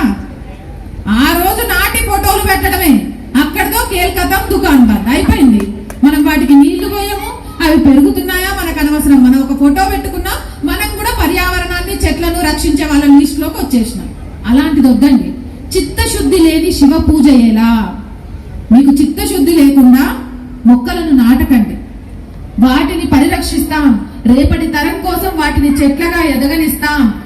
ఆక్సిజన్ రావడానికి పిల్లలకి, అలాగే కాలుష్యం తగ్గడానికి మేము భాగస్వామ్యులం అవుతాం అనుకుంటేనే చెట్లను నాటండి. లేకపోతే ఫోటో పోజుల కోసం మొక్కలు నాటకండి. ఫోటో పోజుల కోసం ఏ పని చెయ్యకండి, చిత్తశుద్ధితో చేయండి. ఇక మూడవది, నీటిని వృధా చేయకండి. ఈ వాషింగ్ మిషన్లు, నెక్స్ట్ వచ్చేసి వాటర్ ఫిల్టర్లు, ఇవన్నీ వచ్చిన తర్వాత వేస్ట్ అయ్యే వాటర్ చాలా ఎక్కువైపోయింది. వాటిని చెట్లకు మళ్లించడము, రీయూజ్డ్ చేయడము, భూమిలోకి ఇంకిపోయేలాగా చేయడము, ఏదో ఒకటి చేయడం ద్వారా వాటర్ ని మనం రేపటి తరాలకు అందించిన వాళ్ళం అవుతాం. హైదరాబాద్ లో ఉండే వాళ్ళకు వాటర్ కష్టాల గురించి నేను చెప్పాల్సిన అవసరం లేదు. ఇప్పుడే మనం కష్టపడుతున్నామంటే రేపు పిల్లలకు అసలు వాటర్ ఉంటుందా? మనం రేపటి వాళ్ళ భవిష్యత్తుని ఈ రోజు తాకట్టు పెట్టి వాడుకుంటున్నాం. వాళ్ళ భవిష్యత్తే మనం వాడుకునేది. మనం ఏమిస్తామనే దానికంటే వాళ్ళ భవిష్యత్తు వనరులన్నింటినీ మనం ఇప్పుడు ఉపయోగించుకుంటున్నాం. అది గుర్తు పెట్టుకొని నీటిని వృధా చేయకండి. అంటే ఆడవాళ్ళకి ఇది బాగా, నేను తడి చెత్తని, పొడి చెత్తను వేరువేరుగా మున్సిపాలిటీ వాళ్ళు వచ్చినప్పుడు ఇస్తాను అనే వాళ్ళు ఎంతమంది ఉన్నారమ్మా? చాలా తక్కువ మంది ఉంటారు. అటు ఇటు చూసిపోయి రోడ్డు చివరన పడేసి వచ్చేటోళ్ళు కూడా ఉంటారు. అవునా కాదా? మస్తు మంది ఉంటారు అట్లా. మళ్ళీ తెల్లారి రోడ్డు మీద వెళ్ళేటప్పుడు చిచి ఈ చెత్తను కూడా ఎత్తగబోట్లేదని మనం మళ్ళీ మున్సిపాలిటీ వాళ్ళని తిడతాం. మనం ఏదో మంచి చేసినట్టు. అంటే మనకు విమర్శించడం తెలుసు, కానీ మనం పర్యావరణం కోసం మనకిచ్చిన బాధ్యతను మనం నెరవేర్చట్లేదు. కాబట్టి తడి చెత్తను పొడి చెత్తను వేరు వేరు చేయండి. ఆ చెత్తను మున్సిపాలిటీ వాళ్ళ మీద ఇవ్వండి. రోడ్ల మీద ఇష్టం వచ్చినట్టు చెత్త పారేయకండి. ఇవన్నీ చేయడం ద్వారా పర్యావరణాన్ని రక్షించుకుంటాం. పర్యావరణాన్ని రక్షించుకుంటే మనం ఆరోగ్యంగా ఉన్నాం. దేశం అగ్రగామిగా ఉండాలి అంటే అందరూ ఆరోగ్యంగా ఉండాలి. మరి ఆగిపోతుందా? ఆరోగ్యం ఒక్కటి ఉంటే సరిపోతుందా? సరిపోదు. కుటుంబ వ్యవస్థ ఉండాలి. కుటుంబ వ్యవస్థ లేకపోతే అసలు సమాజం అనేదే ఉండదు. కాబట్టి రెండవది కుటుంబ ప్రబోధన్. నేను ఒక క్వశ్చన్ అడుగుతా ఇక్కడున్న మగోళ్ళందరినీ, మీ మనస్సాక్షులను మోసం చేయకుండా చెప్పాలి నాకు. మీరు ఇక్కడికి వస్తే మీ భార్యల వైపు చూడకుండా మీ భార్యలు కట్టుకున్న చీర కలర్ చెప్పగలిగే వాళ్ళు ఎవరైనా ఉన్నారా? ఏ భర్త అయినా ఉన్నారా? ఇప్పుడు ఆడవాళ్ళని అడుగుతా, అమ్మా మీ భర్తల పర్సులో ఎన్ని ఏటీఎం కార్డులు ఉంటాయి, ఎన్ని క్రెడిట్ కార్డులు ఉంటాయి, మీలో ఎంత మందికి తెలుసు? 10 మందికి కూడా తెలియదు. కానీ భార్యాభర్తలుగా ఒక ఇంట్లో మనం జీవితాన్ని కొనసాగించేస్తున్నాం. మూడవ ప్రశ్న ఇద్దరికి తల్లిదండ్రులకు, మీ పిల్లల మీడియాలో ఏ అకౌంట్లు ఉన్నాయి, ఏ సోషల్ మీడియాలలో అకౌంట్లు ఉన్నాయి, వాళ్ళని ఎవరిని ఫాలో అవుతున్నారని ఎంతమంది తల్లిదండ్రులకు తెలుసు? ఇది కూడా పట్టుమని 10 మందికి తెలియదు. అంటే ఒకే గూటి కింద పక్షులలాగా బ్రతుకుతున్నాం, మనుషులలాగా మనసులతో జీవించట్లేదు. ఒకరి గురించి ఒకరం తెలుసుకోవాలనుకోవట్లేదు. అయిపోయింది, పెళ్లి చేసేసిండ్రు, బతికున్నంత కాలం నేను ఆయనతో బతకాలా, ఆయన నాతో బతకాలా, వచ్చేసరికి వండి పెడితే ఓ ముద్ద అయిపోయింది, నెల వచ్చేసరికి ఖర్చులకు పైసలు ఇస్తే అయిపోయింది, పోరగాళ్ళకు ఫీజు కట్టినామా, సాయంత్రం అయితే ట్యూషన్కి పంపినామా, గింతే కదా. గిట్లుంటే గిది కుటుంబం అవుతుందా? మన మనుషులు అవుతారు. మనకు రోబోలకు తేడా అయింది. వాటికి కూడా ఒక చిప్పు పెట్టి ఈ టైంలో ఇది చేయాలి, ఈ టైంలో ఇది చేయాలంటే భర్త చేసే పని చేస్తుంది, భార్య చేసే పని చేస్తుంది, పిల్లలు చేసే పని చేస్తుంది. మరి మనకు వాటికి తేడా అయింది. ప్రతిరోజు కనీసం భార్యతో భర్త, భర్తతో భార్య 5 నిమిషాలైనా మాట్లాడుకోవాలి. భర్త ఒక రోజులో మన కుటుంబం కోసం పడే కష్టం ఏంటి అనేది ప్రతి భార్య అడిగి తెలుసుకోవాలి. మన కోసం పొద్దున్న నుంచి సాయంత్రం దాకా ఇంట్లో పనిచేసి అలసిపోయిన భార్య ఆరోగ్య పరిస్థితి ఏంటి అనేది కనీసం ఒక్క రోజైనా రోజులో అడిగి భర్త తెలుసుకోవాలి. అలాగే మన పిల్లల స్నేహితులు ఎవరు, మన పిల్లల కష్టాలేంటి, మన పిల్లలు మనతో చెప్పుకోలేని ఏవైనా ఉన్నాయా, మన పిల్లలు మనతో ముభావంగా ఉంటున్నారా? ఒక ఫోన్ స్నేహితుడు వస్తే మన ముందు మాట్లాడకుండా మన పిల్లలు బయటికి ఎందుకు వెళ్ళి మాట్లాడుతున్నారు? ఆ స్నేహితులు ఎవరు? సోషల్ మీడియాలో వాళ్ళ అకౌంట్లు ఏంటి, వాళ్ళ వయస్సుకు వాళ్ళు చూస్తున్న కంటెంట్ కి సంబంధం ఉందా లేదా, ఇవన్నీ గమనించుకుంటూ ఒకరితో ఒకరు ఆప్యాయంగా లేకపోతే అది కుటుంబం ఎలా అవుతుంది? ఆ కుటుంబంతో మెరుగైన సమాజం ఎలా వృద్ధి చెందుతుంది? ఎవరైనా ఉన్నారా? లేకపోతే మీ పిల్లలు ఇబ్బంది పడుతున్న పరిస్థితులు ఏమైనా ఉన్నాయా? అసలు మీ పిల్లలు చదువుతున్న చదువు వాళ్ళకి ఇష్టమేనా? అది కాక వాళ్ళు ఇంకేమైనా చెయ్యాలనుకుంటున్నారా? మీ పిల్లల్ని అడిగి తెలుసుకోండి. ఎవరో మూడో వాడు వచ్చి మీ పిల్లల గురించి మీకు చెప్పేదాకా మీరు చూస్తూ ఉండకండి. అది పెను ప్రమాదం. కుటుంబంలో చిన్న చిన్న మార్పులు చేసుకుంటూ నీకు నేను, నాకు నువ్వు, మనకు మనం. దీంతో పాటు ఇంకో ముఖ్యమైన విషయం చెప్తున్నానమ్మా. ఈ కుటుంబం విషయంలో గుర్తుపెట్టుకోవాల్సింది, ఈ కాలంలో పిల్లల్ని ఎవరిని అడగని కుటుంబం అంటే ఏంటి అంటే నేను, మా అమ్మ, మా అక్క, మా చెల్లి అని చెప్తున్నారు. మరి అమ్మమ్మ తాతయ్య, నాన్నమ్మ తాతయ్య ఎక్కడికి వెళ్ళిపోతున్నారు? మన కుటుంబం కాకుండా ఎలా పోతున్నారు? వాళ్ళు లేకుంటే మనం ఎలా ఉన్నాం? వాళ్ళను గౌరవించటం, పిల్లల్ని వాళ్ళకు దగ్గర చేయడం, ఎలా ఉన్నారు బాపు, ఎలా ఉన్నారు అమ్మ అని కాసేపు అడగడం, వాళ్ళకి ఇష్టమైన ఏంటో కొనివ్వడం, మనల్ని చిన్నప్పుడు ఎలా చూసుకున్నారనేది ఒకసారి గుర్తు చేసుకోవడం, మళ్ళీ ఇప్పుడు వాళ్ళు చిన్నపిల్లలు అయ్యారు, అలా చూసుకునే సమయం ఆసన్నమైందని ఒక్కసారి గుర్తు పెట్టుకోండి. ఏ ఇంట్లో అయితే పెద్దవాళ్ళు ఉంటారో ఆ ఇల్లు క్రమశిక్షణతో ఉంటుంది. ఇంట్లో పెద్దవాళ్ళు లేని ఇల్లు క్రమశిక్షణ ఉండదు. పెద్దవాళ్ళు మనకు భారం కాదు, మనకు బాధ్యత. మనతో చెప్పుకోలేని విషయాలని, మనతో గడపలేని సమయాన్ని పిల్లలు వాళ్ళతో గడుపుతారు. ఇంట్లో పెద్దవాళ్ళు ఉన్నారంటే పిల్లలకు శ్రీరామ రక్ష. ఆ విషయాన్ని ప్రతి ఒక్కరూ గుర్తుంచుకోండి. చిన్న కుటుంబం చింతలున్న కుటుంబం, పెద్ద కుటుంబం చాలా సుఖాన్నిచ్చే కుటుంబం అని తెలుసుకోండి. కష్ట నష్టాలను, సంతోషాలను ఒకరితో ఒకరు పంచుకోవడానికి ఉంటుంది అనే విషయాన్ని గమనించండి. కాబట్టి వీలైనంతగా ఉమ్మడి కుటుంబంగా ఉండండి, ఉమ్మడిగా ఉండండి. టీవీలకు, ఎలక్ట్రానిక్ జాడ్జెట్లకు బానిసలుగా మారిపోయి కుటుంబాన్ని వదిలేయకండి. ఈ రోజు మారాల్సింది పిల్లలు కాదు, తల్లిదండ్రులు. సమాజం బాగుపడాలి అంటే పిల్లలు మారాలి. పిల్లలు చెప్పినట్టినట్లేదు, పిల్లలు అది చేస్తున్నారు, పిల్లలు ఇది చేస్తున్నారు. కాదమ్మా, పిల్లలు అలా అవ్వడానికి మనమే కారణం అవుతున్నాం. మనం వాళ్ళకి ఏమిస్తున్నాం? మన సమయాన్ని ఇవ్వలేకపోతున్నాం, మన ఆలోచనలను ఇవ్వలేకపోతున్నాం, వాళ్ళ ఆలోచనలను తెలుసుకోలేకపోతున్నాం. కుటుంబం అంటే ఎవరికి వారే యమునా తీరి అన్నట్టుగా తయారైపోయాం. ఒకరి కోసం ఒకరం బ్రతకడం మానేశాం. ఒక్కరోజు అలా బ్రతికి చూడండి, మళ్ళీ ఆ బ్రతుకులో నుంచి బయటికి రాగాలి అనిపించదు. అసలైన జీవించడం అంటే అర్థం ఏంటో తెలుస్తుంది. సరే, ఆరోగ్యాన్ని కాపాడుకున్నాం, కుటుంబంలో కలిసిమెలిసి ఉంటున్నాం, మంచి ఎంత మార్పు అయితే ఉంటుందో, కుటుంబంలో ఎంత కలిసిమెలిసి అయితే ఉంటామో, సమాజం లోపల కూడా ఆ మార్పు రావాలి. గడప లోపల కులం, గడప దాటితే హిందూలం అనే ఒక నినాదం రావాలి. అసమానతలు లేని ఒక సమాజాన్ని నిర్మించాలి. అది కులపరంగా కానీ, మనం సంపాదించే సంపాదన పరంగా కానీ. చాలా మంది ఏం చెప్తారంటే హిందూ ఒక మతం అని, హిందువుల్లో కులాలు ఉన్నాయని చెప్తారు. కానీ హిందూ అనేది ఒక మతమే కాదు. ఫస్ట్ అది తప్పు. హిందూ అనేది ఒక ధర్మం, మనిషి మనిషిగా ఎలా బ్రతకాలి అని చూపించే ధర్మం. అండ్ హిందువులలో కుల వ్యవస్థ లేనే లేదు, వర్ణాలు మాత్రమే ఉన్నాయి. అవి కూడా ఆయా వాళ్ళు చేసే చేతి వృత్తులను బట్టి వాళ్ళకు పేర్లున్నాయే తప్ప వాళ్ళు కులాలు, వాళ్ళు అంటారని వాళ్ళు ముట్టుకోకూడని వాళ్ళు ఈ రోజుకు లేదు. మీ అందరికీ తెలుసో లేదు, తిరుపతి వెంకన్న స్వామి, ఆయన దర్శనం అయితే చాలు, ఆయన ఒకసారి ఆయన కంటి చూపు మన మీద పడితే చాలు అని కోరుకుంటాం. కానీ ఈ రోజుకు వెంకన్న స్వామికి ప్రసాదాన్ని మట్టి కుండలో ఇస్తారు. మీ అందరికీ తెలుసా? అంటే రామాయణాన్ని రాసింది వాల్మీకి. అలాగే బ్రాహ్మణుడు పెళ్లి లిస్ట్ ఇస్తాడు. మీ ఇళ్లలో పెళ్లిళ్ళు జరిగాయి కదా, పెళ్లి సామాన్ల లిస్ట్ ఇస్తారు. ఆ పెళ్లి సామాన్ల లిస్టులో కుమ్మరన్న, చాకలన్న, నెక్స్ట్ బంగారం తయారు చేసే అన్న అన్ని వర్ణాల వాళ్ళు ఉంటారు. ఒక పెళ్లి జరగాలంటేనే అన్ని వర్ణాలు కలవాలని చెప్తున్నప్పుడు, ఒక సమాజం బాగుపడాలంటే కూడా ఈ వర్ణాలన్నీ ఒక్క దగ్గరకు అవ్వాలి, ఒక్క తాటి మీదకి రావాలి అని ఎందుకు గమనించట్లేదు? కుల వ్యవస్థతోటి ఎంత దారుణం అంటే భోజనాల దగ్గర కూడా కులం.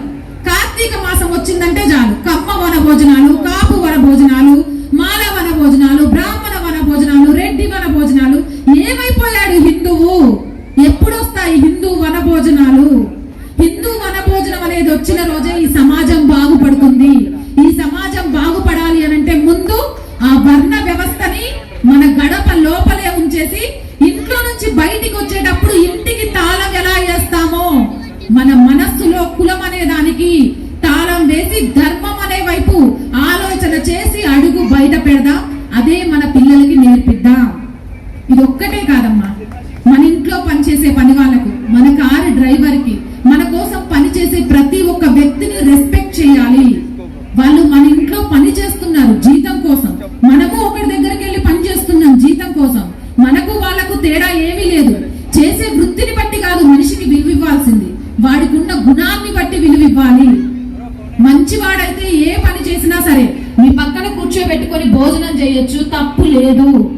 మీరు తింటున్న కంచంలో తినొచ్చు, తప్పు లేదు. గుణం లేని వాడికి కూడా మనుషుల్లాగా గుర్తించండి. డబ్బుతో కాదు మనిషిని విలువ కట్టాల్సింది, మనస్సుతో. నీకు కష్టం అన్నప్పుడు రూపాయి లేకపోయినా నీకు అండగా నిలబడ్డవాడే నిజమైన మనిషి. అంతేకాని వాడు సంపాదిస్తున్న సంపాదన, వాడు చేస్తున్న ఉద్యోగము వాడికి గుర్తింపు కాదు. అలాంటి అసమానతలను తొలగించండి. కనీసం సంవత్సరంలో ఒక్కరోజు మీకోసం పనిచేసే కుమ్మరన్న, చాకలన్న, లేకపోతే ఇస్త్రీ పనిచేసే అన్న, లేకపోతే ఇంకొకళ్ళు అందరినీ పిలిచి మీ చేత్తో వంట చేసి మీ కుటుంబంతో కలిసి భోజనం చేయండి. అది ఎంత తృప్తినిస్తుంది, ఎంత గొప్ప సమాజాన్ని నిర్మిస్తుంది అనేది ఒక్కసారి ఆలోచించండి. అలాంటి సమాజాన్ని మనం నిర్మించడం కాదు, మన పిల్లలకు కూడా అలాంటి సమాజాన్ని నిర్మించడం కోసం. ఉదాహరణకు చెప్తున్నాను, మీ పిల్లలు అడగొచ్చు, అమ్మ నువ్వెందుకు పనమ్మాయికి వేరే ప్లేట్ లో ఇస్తావు? ఆమె పనమ్మాయి కాబట్టి వేరే ఇస్తున్నాం బిడ్డ. మన ఇంట్లో పనిచేసేటోళ్ళని నువ్వు చెప్పావనుకో, నీ బిడ్డ ఏం నేర్చుకుంటుంది? రేపు నీ బిడ్డ పరిస్థితి ఎలా ఉంటుంది? నీ బిడ్డ కూడా ఒక ఇంట్లో పని చేయడానికి కారణం కావచ్చు. చెప్పలేం, బండ్లు ఓడలైతే ఓడలు బండ్లు అవుతాయి. అప్పుడు నీ బిడ్డను అట్లే చూస్తారు కదా. అలాగే ఆ పనామతో వచ్చిన బిడ్డ ఏంటమ్మా నీకు చెప్పింది అనుకో, ఆ బిడ్డకు ఈ సమాజం మీద ప్రేమ ఉంటుందా? రేపు ఈ సమాజం కోసం, ఈ దేశం కోసం ఏమైనా చేయాలనిపిస్తుందా? అరే మా అమ్మ పనిని చూసి విలువిస్తున్నారు, చీ వీళ్ళు మనుషులేనా అని ఒక ముద్ర పడుతుంది. మనుషులకు జంతువులకు ఉన్న తేడా అదేనండి. విలువలు తెలుసుకుని బ్రతకడం, ఆ విలువలు తెలుసుకుని బ్రతుకుదాం. అసమానతలు లేని ఒక సమాజాన్ని నిర్మిద్దాం. ఆ సమాజం కోసం మనం అందరం, ఆ తర్వాత మనం మార్చుకోవాల్సిన ముఖ్యమైన అంశం స్వదేశీ. మన భోజనం మనం చేస్తున్నామా? మన బట్టలు మనం కట్టుకుంటున్నామా? మన వాళ్ళతో మనం వ్యాపారం చేస్తున్నామా? పైసలుంటేనేమో ఆన్లైన్ వ్యాపారం, పైస లేకపోతేనేమో మన వీధి చివర కొట్టన్నతో వ్యాపారం. ఇది ఎంతవరకు సమంజసం? మన సొమ్ము మన దేశానికి, మన వాళ్ళకు దగ్గరికి వెళ్తే మనకు లాభం, కానీ ఎవరి దగ్గరకో వెళ్తే మనకేం లాభం? ఎప్పుడైనా ఆలోచించారా? మీరు ఆన్లైన్ ఇస్తాం, ఇంట్లో కొంచెం పరిస్థితి బాగాలేదంటే, కానీ మీ వీధి చివరున్న కొట్టన్న దగ్గర 4 సార్లు కొని చూడండి, 5వ సారి మీకు అప్పిస్తాడా ఇవ్వడా? ఇస్తాడా ఇవ్వడా? మరి మనం ఎవరితో బిజినెస్ చేస్తున్నాం ఏంటి? ఈరోజు మంగలి వాళ్ళతోనే మనం మంగలి పని చేయించుకుంటున్నామా? చాకలి వాళ్ళతోనే చాకలి పని చేపిస్తున్నామా? అంటే వాళ్ళ ఆ వృత్తిలోనే ఉండాలి అని నేను చెప్పట్లేదు, కానీ కుల వృత్తులను మనం పాటిస్తున్నామా? మన కుల వృత్తులన్నీ వేరే మతం ఆపాదించేసుకొని ఈ రోజు మన కుల వృత్తులు మనుగడ పోయి మన సొమ్ము మొత్తం ఎక్కడికి పోతుంది అనే ఒక విషయాన్ని గుర్తు చేస్తున్నా. మీరు వ్యాపారం హిందూ కుల వృత్తుల వాళ్ళతోనే చెయ్యండి. ఒక హిందూ జోబులో నుంచి 1 రూపాయి పోతుందంటే మరో హిందూ జోబులోకి పోవడానికి ఏం చేయాలి అని ఆలోచించండి. 2 వీధి వ్యాపారస్తులను ప్రోత్సహించండి. అలాగే కాలానుగుణంగా భారతదేశంలో పండే పంటలను తినండి. రైతుకు అండగా నిలవండి. పిజ్జాలు, బర్గర్లు మన ఒంటికి సరిపోవు. వాటి వల్లనే ఎప్పుడో 14-15 సంవత్సరాలకు పెద్దదవ్వాల్సిన అమ్మాయి 9-10 సంవత్సరాలకు పెద్దదవుతుంది. ఎప్పుడో 18-19 సంవత్సరాలకు ఒక అబ్బాయిలో పుట్టాల్సిన కోరికలు 10 సంవత్సరాల వయసులోనే పుడుతున్నాయి. వాటికి కారణం ఆహారం. అది చాలా మంది పేరెంట్స్ కి తెలిసి చేస్తారో తెలియక చేస్తారో కానీ ఇడ్లీ, దోశ ఇవన్నీ మర్చిపోయాం. మ్యాగీలు, నూడిల్స్, పాస్తాలు ఇంకేమేమో వచ్చేసినాయి. మనం ఏం నేర్పిస్తున్నాం మన పిల్లలకి?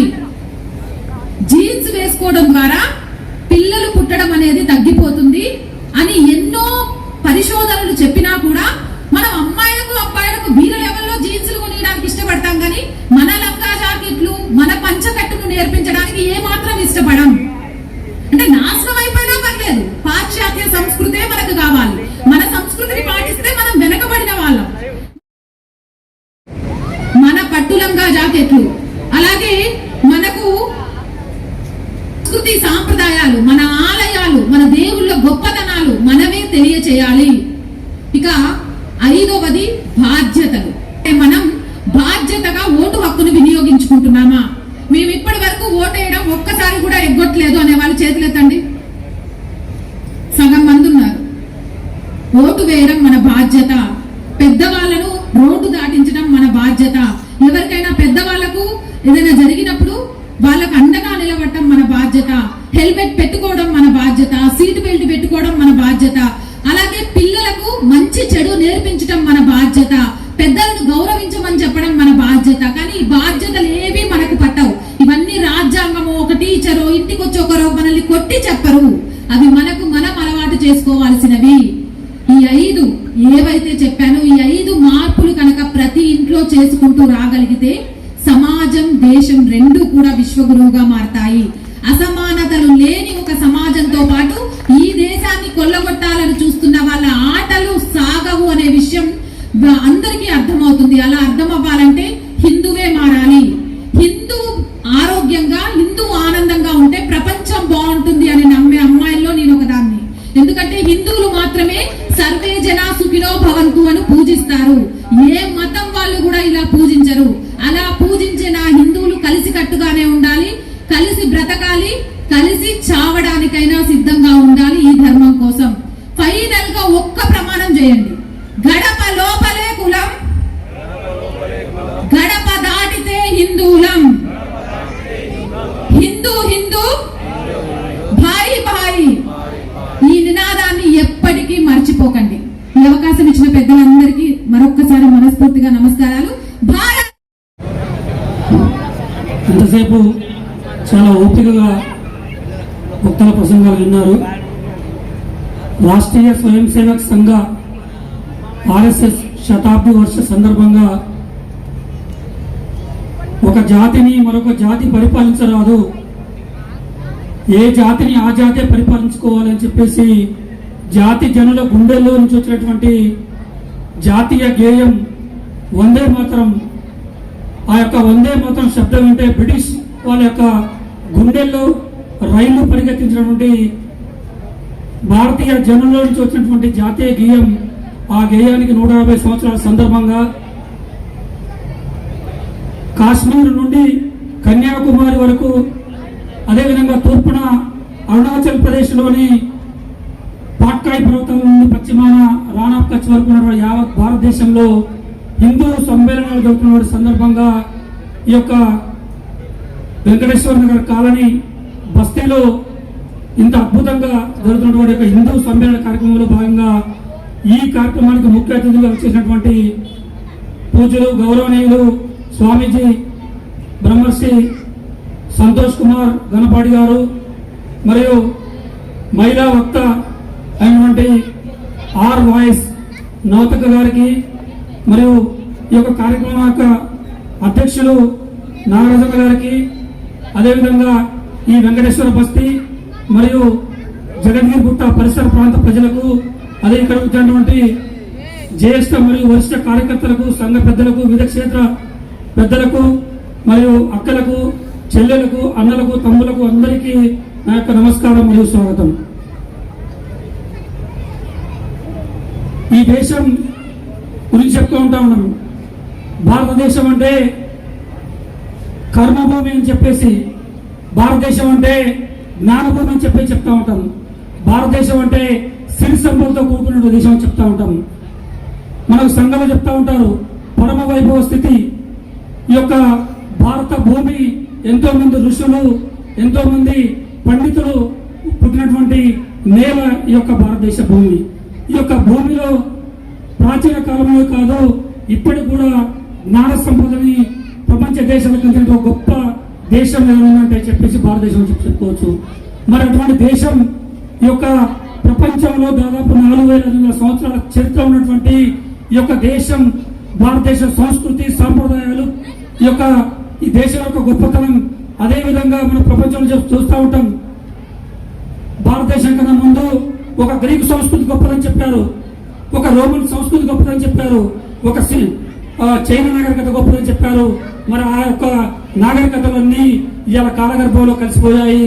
కొన్ని వేల సంవత్సరాల నుండి ఈ యొక్క దేశం మీద, ఈ యొక్క సంస్కృతి మీద అనేక దాడులు, దండయాత్రలు జరిగినా కానీ సజీవంగా నిలబడింది నా భారతదేశం యొక్క భారతీయ సంస్కృతి అని ఈ సందర్భంగా గర్వంగా చెప్తున్నాను హిందూ బంధువులారా. మనం చూస్తా ఉన్నాం, ప్రాచీన కాలం నుంచి కోరుకుంటే ఈ దేశం మీద గ్రీకులు కావచ్చు, యవనులు కావచ్చు, ఒక పహల్లవులు కావచ్చు, మెచ్చులు కావచ్చు, అదేవిధంగా ప్రపంచ విజేత అని చెప్పుకున్నటువంటి ఒక గ్రీకు అలెగ్జాండర్ అనేక దేశాలు జయించి ఈ దేశానికి వచ్చాడు. అదేవిధంగా తొలి మధ్య కాలంలో ఈ దేశం మీదకి మొట్టమొదటిసారిగా దండయాత్ర అరబ్ యాత్రికున్నటువంటి మహమ్మద్ బిన్ కాసిం కావచ్చు, ఆ తర్వాత వచ్చినటువంటి తుర్చుకున్నటువంటి గదీ మహమ్మద్, అదేవిధంగా గోరీ మహమ్మద్ 1192లో ఈ దేశం మీద దండయాత్ర చేసి ఈ దేశంలో ఇస్లాం రాజ్యాన్ని స్థాపించాలని చెప్పేసి హిందూ ధర్మాన్ని నాశనం చేస్తూ ఇక్కడ ఇస్లాం మతాన్ని ప్రారంభించిన వ్యక్తి గోరీ మహమ్మద్. మరి దీనికి ఎవరు కారకులు అంటే ఆనాడు ఉన్నటువంటి పృథ్వీరాజ్ చౌహాన్, అదేవిధంగా గొప్ప సామ్రాజ్య చక్రవర్తి, అదేవిధంగా జయచంద్రుడు, వీళ్ళ మధ్య ఉన్నటువంటి అంతర్గత కుమ్ములడుల వల్ల, వాళ్ళ మధ్య అనైక్యత లోపం వల్ల అక్కడ ఉన్నటువంటి గోరీ మహమ్మద్ ఒక లెటర్ రాసి, అయ్యా గోరీ, నువ్వు మా దేశం మీద దండయాత్ర చేయని చెప్పేసి ఆ రోజు గోరీ గారిని ఆహ్వానించడం జరిగింది. దాని ఫలితంగానే 1192లో ఆయన ఈ దేశం మీద దండయాత్ర చేసి ఇక్కడ ఇస్లాం రాజ్య స్థాపన చేశాడు. 1192 కన్నా ముందు ఈ దేశంలో యొక్క ఇస్లాం మతస్థులు లేడు. అదేవిధంగా 1742లో మొట్టమొదటిసారిగా ఈ దేశంలోకి సెయింట్ ఫ్రాన్సిస్ జేవియర్ అనే ఒక క్రైస్తవ మతాధిపతి ఆ ఒక చర్చి ఇవ్వడం జరిగింది. దానికన్నా ముందు గోవాలో వచ్చేసి ఆయన ఇక్కడ క్రైస్తవ మతం యాక్టివిటీ చేయడం జరిగింది. దానికన్నా ముందు ఈ దేశంలో ఏ ఒక్క క్రైస్తవం లేడు. అదేవిధంగా అరబ్ దండయాత్ర కన్నా ముందు ఈ దేశంలో యొక్క ఇస్లాం మతస్థులు లేడు. ఈ విధంగా చూసుకుంటూ పోతా ఉంటే ఢిల్లీ సుల్తాన్లు కావచ్చు, తర్వాత మొఘలాయలు కావచ్చు, ఎంతో మంది విదేశీయులు దేశం దండయాత్ర చేశారు. ఆ తర్వాత ఆధునిక కాలంలో పోర్చుగీస్ వారు, డచ్ వాళ్ళు, ఫ్రెంచ్ వాళ్ళు, బ్రిటిష్ వాళ్ళు ఇలా అనేక మంది ఈ దేశం మీద, ఈ సంస్కృతి మీద, ఈ సాంప్రదాయాల మీద, ఈ యొక్క సంపద మీద దాడి చేసి దోపిడీ చేసినా కానీ సజీవంగా ఇప్పటికీ నిలబడినటువంటి దేశం ప్రపంచంలో ఏదైనా ఉందంటే సగర్వంగా చెప్పుకోవచ్చు, అది భారతదేశం అని చెప్పుకోవచ్చు. ఇక్కడ ఉన్నటువంటి హిందూ బంధువులారా మనం గమనిస్తా ఉన్నాం. మరి మన దేశం మీద ఇన్ని దాడులు జరిగాయి, మన సంస్కృతి మీద ఇన్ని దాడులు జరిగాయి. మరి వాళ్ళు గొప్పవాళ్ళ అంటే కాదు, మనలో ఉన్నటువంటి అనైక్యత, మనలో ఉన్నటువంటి ఆత్మవిస్తృతి లోపం అని చెప్పేసి మనం చెప్పుకోవచ్చు. మనం సంఘ పెద్దలు చెప్తా ఉంటారు, బౌద్ధికులు ఏమంటే పులి మేక కథ ఒకటి ఉంటుంది. ఆ మేకలతో పాటు పులి పిల్ల కూడా మేకలతో వేసుకుంటూ ఆ గట్ల గుట్టలను తిరుగుతూ ఆ తర్వాత దాంతో పాటు పెద్దదవుతుంది. ఆ పులి కూడా మేకలాగానే అరవడం ప్రారంభిస్తుంది. ఒకనొక రోజు ఆ పులి ఉన్నటువంటి ఆ మేకల గుంపు అంతా కలిసి అడవిలో ఆ విధంగా వేసుకుంటూ పోతున్న సందర్భంలో నిజంగా ఒక పులి ఆ మేకల గుంపు పైన దండయాత్ర చేస్తుంది. దాడి చేసినప్పుడు మేకల గుంపు అంతా అక్కడి నుంచి పారిపోవడం సహజం, ఎందుకంటే మేకలు కాబట్టి దాని సహజ లక్షణం. కానీ ఆ మేకల గుంపులో ఉన్న పులి కూడా ఆ మేకలతో పాటు పారిపోతా ఉన్నది. ఆ మేకల మీద వచ్చినప్పుడు పులి అన్నది, అరే నువ్వు పులిరా, నువ్వు మేకవు కాదు, నువ్వెందుకు పారిపోతా ఉన్నావు, నీ ఒంటి మీద చారణ చూసుకుంటే అప్పుడు ఆ పులి నిజమే కదా, నేను మేకని కాదు, నేను పులిని అని చెప్పేసి ఆ ఒంటి మీద చారణ చూసుకొని అప్పుడు నిలబడిందట. అటువంటి పరిస్థితి ఈ యొక్క హిందూ సమాజంలో ఉన్నది కాబట్టి పరాయి దేశ పరాధీనం అని చెప్పేసి చెప్పుకోవచ్చు. మనం మన యొక్క బలహీనత వల్ల, మన యొక్క ఆత్మ విస్తృతి లోపలనే ఈ దేశం మీదకి పరాయి దేశం వాళ్ళు దండయాత్ర చేశారు. అలెగ్జాండర్ ద గ్రేట్ అని చెప్తా ఉంటాడు, ప్రపంచాన్ని మొత్తం జయించాడు. కానీ భారతదేశం మీదకి రాలేకపోయాడు, ఎందుకంటే ఇక్కడ బలమైన సామ్రాజ్యం, నంద సామ్రాజ్యం ఉంది కాబట్టి ఆయన జీవం అనేది దాటి యువతకు రాలేకపోయాడు. మరి ఇలా చెప్పుకుంటూ పోతా ఉంటే అనేక సందర్భాలు చూస్తున్నాం మనం. ఒకప్పుడు ప్రాచీన కాలంలో మనం చూసాం ఎంత గొప్పగా మానవులు ఉన్నాడని చెప్తా ఉంటాం, ఎంత శక్తివంతులు మనం చెప్తా ఉంటారు. మనం శంభుడు అనే ఒక రాక్షసుడు అని చెప్పేసి, అసుడు అనే ఒక రాక్షసుడు ఉండేవాడు. ఆయన చాలా బలవంతుడు. అతను ఇంద్రుడు అంటే దేవలోకం వెళ్ళేసి ఇంద్రుడిని భయపెట్టి దేవతాగణాన్ని మొత్తం భయపెట్టేసి ఒక దేవలోకాన్ని మొత్తం కంపింపజేస్తే ఇంద్రుడు మరియు దేవతాగణం అంతా పోయి బ్రహ్మ విష్ణు మహేశ్వరు దగ్గరికి వెళ్ళి కంప్లైంట్ చేశారు. ఏమనంటే, అయ్యా మేము ఇక్కడ ఎక్కువ రోజులు ఉండే పరిస్థితి లేదు, ఎందుకంటే అసుడని ఒక రాక్షసుడు మమ్మల్ని ఇబ్బంది పెడతా ఉన్నాడని చెప్పేసి దేవుళ్ళు చెప్తే రక్షణ కోసం శంబరుణ్ణి సంహరించి అటువంటి గొప్ప జాతి మానవ జాతి. మరి ఈ రోజు ఏం చేస్తుంది మానవ జాతి? అయ్యా నేను శక్తిహీనుణ్ణి, నాకు ఎలాంటి చేత కాదు, నేను భగవంతుడు, నువ్వే రక్షించాలి, ఎందుకంటే నువ్వు పుట్టించావు కాబట్టి నువ్వే రక్షించాలని చెప్పేసి మనం అచేతన అవస్థలో ఆత్మోన్నత భావంలో ఉన్నాం ఈరోజు మానవ జాతి. ఇటువంటి పరిస్థితి నుంచి కాపాడాలి కాబట్టి ఆ రోజు పరమ పూజనీయ డాక్టర్ జీ ఈ యొక్క సమాజాన్ని సంఘటితపరచాలి. ఈ యొక్క సమాజంలో అనైక్యత ఉన్నది, ఈ యొక్క సమాజంలో ఆత్మవిస్తృత లోపం ఉన్నది కాబట్టి ఈ సమాజాన్ని సంఘటితపరచాలంటే ఖచ్చితంగా ఏదో ఒక తారక మంత్రాన్ని ఉపయోగించాలని చెప్పేసి 1925లో విజయదశమి రోజు అతను డాక్టర్ జీ రాష్ట్రీయ స్వయం సేవక సంఘ స్థాపించడం జరిగింది. మనందరూ తెలుసు. ఆ రోజు స్థాపించినటువంటి రాష్ట్రీయ స్వయం సేవక సంఘ అనేక ఆటుపోట్లను ఎదుర్కొంటూ దినదాభివృద్ధి చెందుతూ ఈరోజు సమర్థవంతంగా 100 సంవత్సరాలు పూర్తి చేసుకున్నటువంటి సందర్భంగా మనం చూస్తాము. ఈ యొక్క హిందూ సమ్మేళనం కూడా దాంట్లో భాగంగా జరుపుకుంటా ఉన్నాం. ఎందుకంటే సమాజం సంఘటితంగా లేదు కాబట్టి మనం చెప్తా ఉంటాం, సంఘ ప్రజలను కూడా అజేయాంచ విశ్వస్వ దేహి సశక్తి, మానవులంతా అశక్తులుగా ఉన్నారు కాబట్టి ఓ దేవుడా, ఓ భగవంతుడా, నన్ను మళ్ళీ ఏ పరాయి శక్తి, ఏ పరాయి దేశం వచ్చి ఆక్రమించుకుంటా ఒక బలమైన శక్తిని అని చెప్పేసి మన సంఘ ప్రార్థనలు చెప్తా ఉంటాము. మళ్ళీ ఏ పరాయి పాలనలోకి ఈ దేశం వెళ్ళరాదు, అటువంటి శక్తి నాకు కావాలని చెప్తా ఉంటాము. ఇంకా మన డాక్టర్ చెప్తా ఉంటాం, సంఘే శక్తి కలవునిదే అని చెప్పేసి. అది ఏ సందర్భంలో ఉన్నాడంటే డాక్టర్ జీ మనకు తెలుసు, మన శ్రీకృష్ణ పరమాత్మైనటువంటి శ్రీకృష్ణ బాబాబాయి కృష్ణుడు వీళ్ళతోటి ఈయన పరమ వ్యవస్థితిని తీసుకొస్తాడట, ఈయన జాతీయ పునర్నిర్మాణం చేస్తాడంటాం అని చెప్పేసి చాలా మంది నవ్వుకోవడం జరిగింది. మన స్వామి వివేకానంద వారు చెప్తా ఉంటారు, ఇనుప కండలు ఉప్పున్నటువంటి యువత కావాలి, ఈ దేశం యొక్క స్థితిగతిని మార్చుతామని చెప్పడం జరుగుతుంది. కానీ మరి వారికి దొరకనటువంటి యువత మరి డాక్టర్ జీకి ఏ విధంగా దొరికిందంటే చిన్న పిల్లలు తీసుకొని శాఖను ప్రారంభించడం జరిగింది. ఆ రోజు ప్రారంభించిన శాఖ ఈ రోజు 100 సంవత్సరాల సందర్భంగా దేశంలో 83,000 శాఖలు, ఈ రోజు 83,000 శాఖలు ఈ దేశంలో ఉండడం జరుగుతుంది. అదేవిధంగా 1 కోటి మంది స్వయం సేవకులు చేరుకోవడం జరిగింది. రోజువారీ నిత్యం శాఖకి వెళ్ళే వాళ్ళు చూస్తున్నట్టయితే దాదాపు 6 లక్షల మంది రోజు శాఖకి వెళ్తా ఉన్నారు. శాఖను మనం అనుకుంటా ఉంటాం, ఇదేదో చిన్నగా బస్తీలో కూర్చొని అక్కడ ప్రార్థన చేస్తూ ఉంటారు, అక్కడ ఏదో వడనడిపిస్తూ ఉంటారు, అక్కడ ఏదో ముచ్చట చెప్పుకుంటూ ఉంటారు అనుకుంటారు చాలా మంది. కానీ 1940లో ఆ రోజు డాక్టర్ జీ ఒక నిజంగా సూక్ష్మ భారత స్వరూపం చూడడం జరుగుతుంది.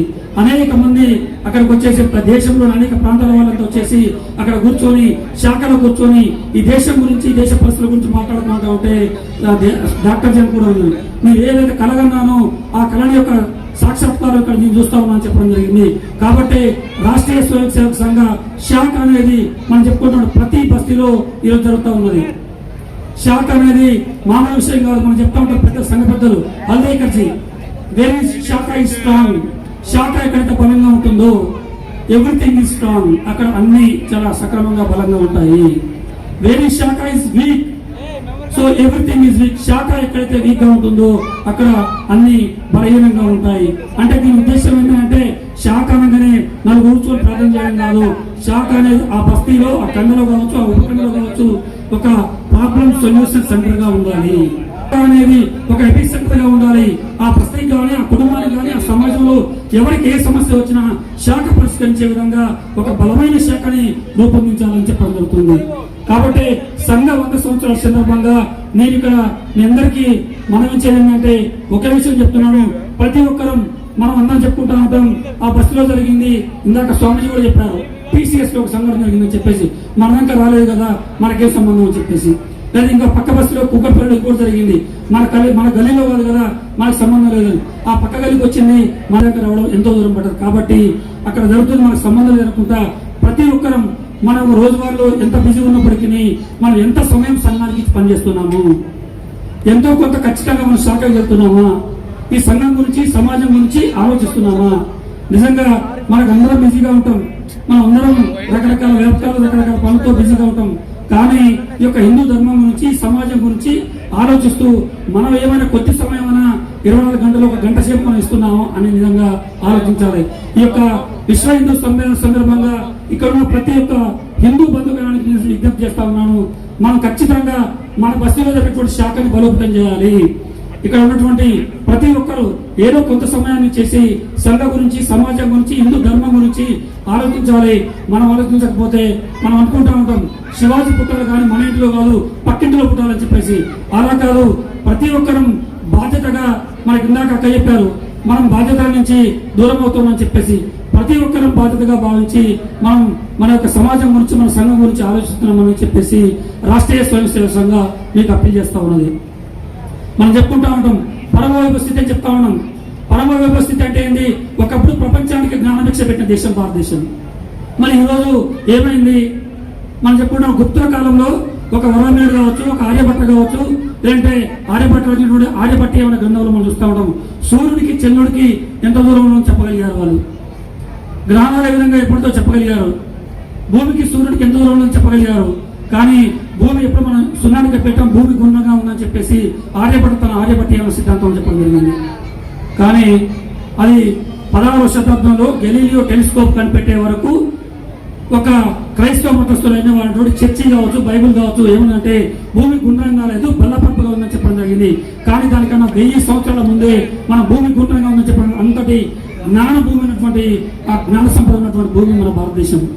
మరి ఏమైపోయింది? అలా ఎంతసేపు ఉన్న పాశ్చాత్యుల మోజులో పడి ప్రపంచంలో నడవాలని నేర్పింది ఒక western culture, Greek culture, Roman culture. భారతీయులకు ఏ విధంగా జీవించాలో తెలియదు, భారతీయులకు ఏ విధంగా మాట్లాడాలో తెలియదు. ఆ మధ్య ఒక బిగ్ బాస్ షో అని వచ్చాడు, అందులో జేడ్ గూడ్ అని ఒక మహిళ, అందులో మన భారతీయులు కూడా అందులో ఆ బిగ్ బాస్ షోలో పార్టిసిపేట్ చేసిన సందర్భం ఆమె అంటుంది, అంటే భారతీయులకి ఆర్వాయిస్ యూట్యూబర్ ఛానల్ వ్యవస్థాపకురాలు జర్నలిస్ట్ శ్రీమతి నవత గారికి, ఈ కార్యక్రమం విజయవంతం చేయడానికి కృషి చేసిన హిందూ సమ్మేళన సమితి అధ్యక్షుడు శివరాజు గారికి, ఈ మన అధ్యక్షుడు నాగరాజు గారు,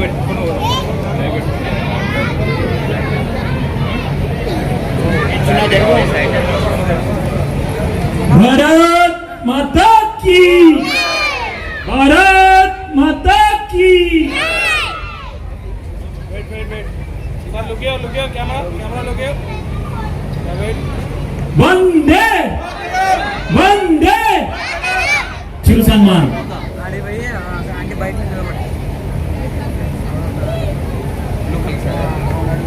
జై శ్రీరామ్ జై శ్రీరామ్.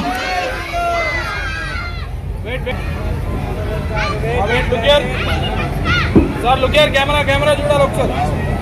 వెయిట్ ఇక్కడ కెమెరా ఇక్కడ.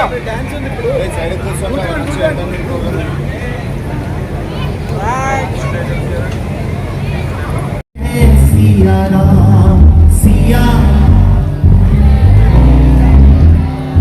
सिया राम जय राम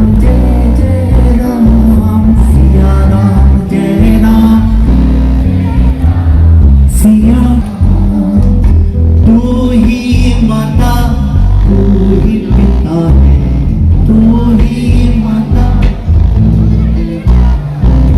तू ही माता पिता तू ही माता. तेरे चरणों में चारों धाम ये राम है राम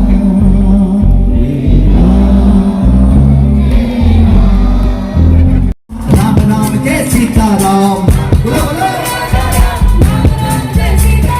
राम राम जय राजा राम राम जय सीताराम. हरे रामा राम.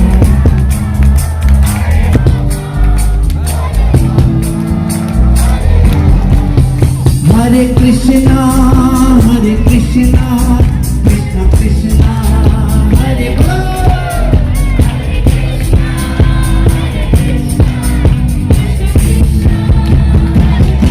आपकी केवल आपकी ताली पे मैंने आपके भरोसे पे इनको बंद करा दिया. आपको मेरे साथ गाना पड़ेगा.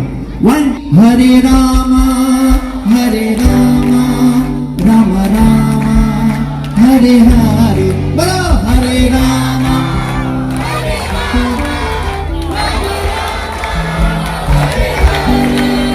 हरे कृष्णा हरे राम हरे राम हरे हरे राम.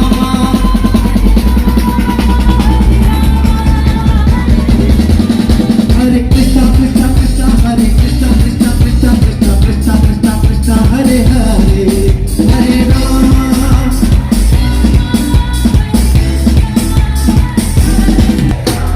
सिया राम जय राम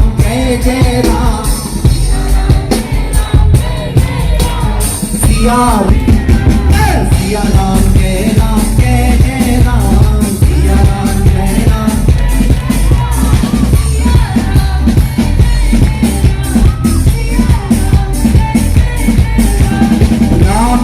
राम रटते पीते मान की.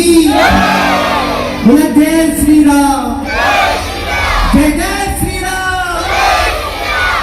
आइए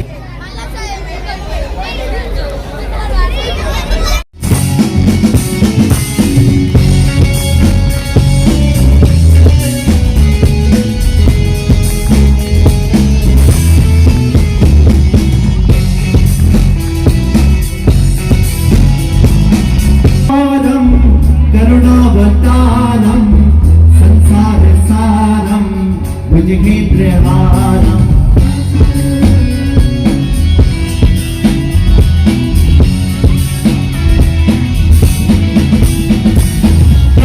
प्रभुनिकारम करुणावतारम संसार सारम भुजगेन्द्रहारम. सदा वसंतम हृदयारविन्दे भवं भवामि सहितं नमामि. हर हर शंभो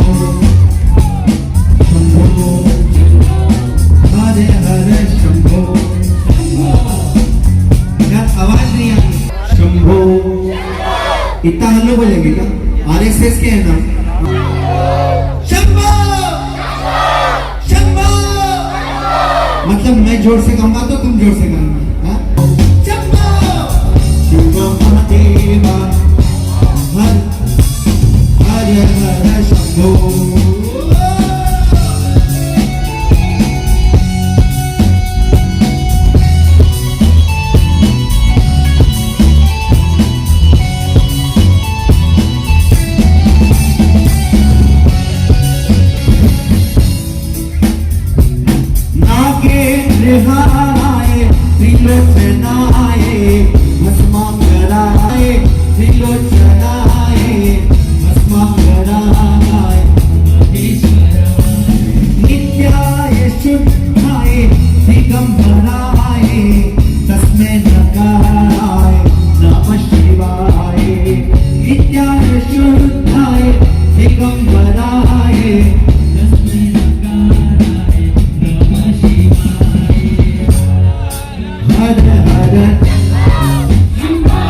भारत देश तोड़िया बनी बनी बनी बनी बजरंगी बजरंगी बनी बनी बजरंगी बनी बनी बजरंगी जय बोलो बजरंग बली जय बोलो बजरंग बली पूरी पे पूरी पे हाँ हाँ पूरी पे दुनियाई हिंदुगा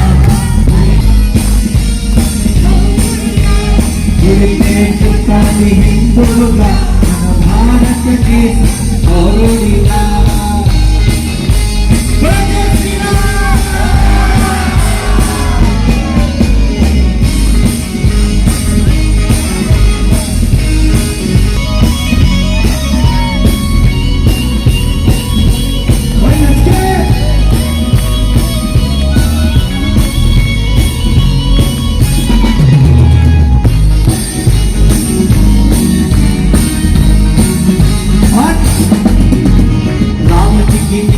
सवारी राम जी की लीला है नारी राम जी की नीली सवारी राम जी की लीला है नारी राम जी की नीली सवारी राम जी की लीला है नारी राम जी की नीली सवारी राम जी की लीला है नारी एक तरफ लक्ष्मण एक तरफ सीता बीच में जगत निकली सवारी को राम जी की लीला है राम जी की लीला है बोला जय श्री राम जय श्री राम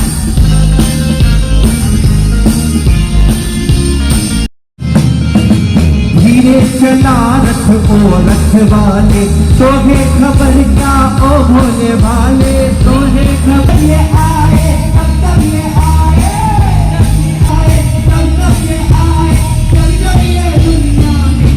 राम जी की निकली सवारी राम जी की लीला है राम जी की निकली सवारी राम जी की लीला है एक तरफ लक्ष्मण की निकली सवारी राम जी की लीला है नारी राम जी की निकली सवारी राम जी की लीला है राम जी का परचम लहराने आए हैं भगवान राम जी का परचम लहराने आए हैं भगवान रावण की धक्का लगा के रावण की धक्का लगा के आए हैं भगवान जय बोलो बजरंग बली जय बोलो बजरंग बली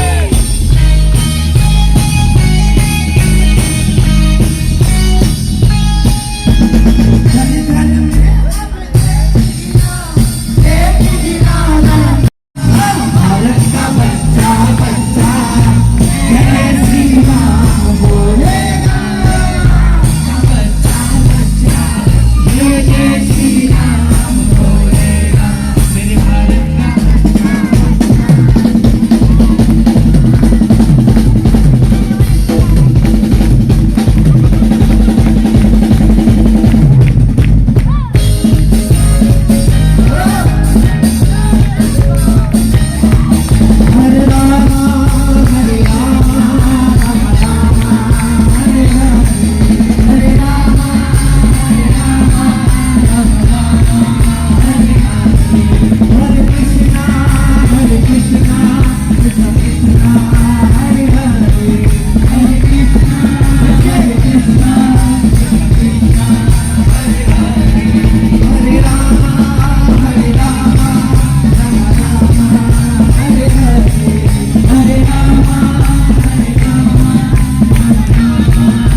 అన్ని దానాలలో అన్నదానం గొప్పది. అన్నదానం జరిగే చోట సర్వ దేవతలు కొలువై ఉంటారు. అన్నదానం అన్నది భగవంతునికి అత్యంత ప్రీతిపాత్రమైనది. దరిద్ర నారాయణ సేవ ధర్మ దేవతకు త్రోవ. అన్నదాత సుఖీభవ.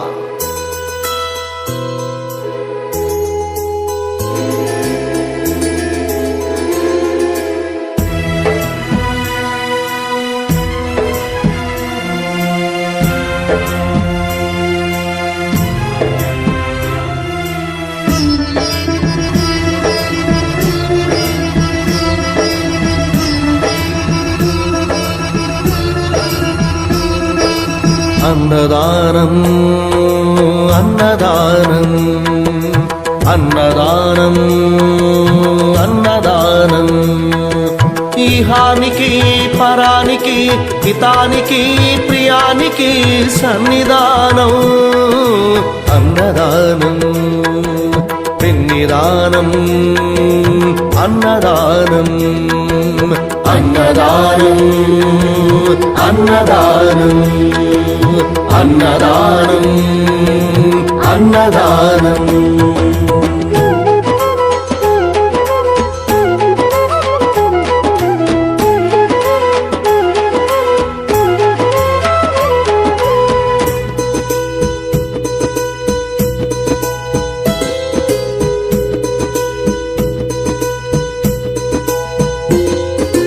అన్నమే శ్రీహరి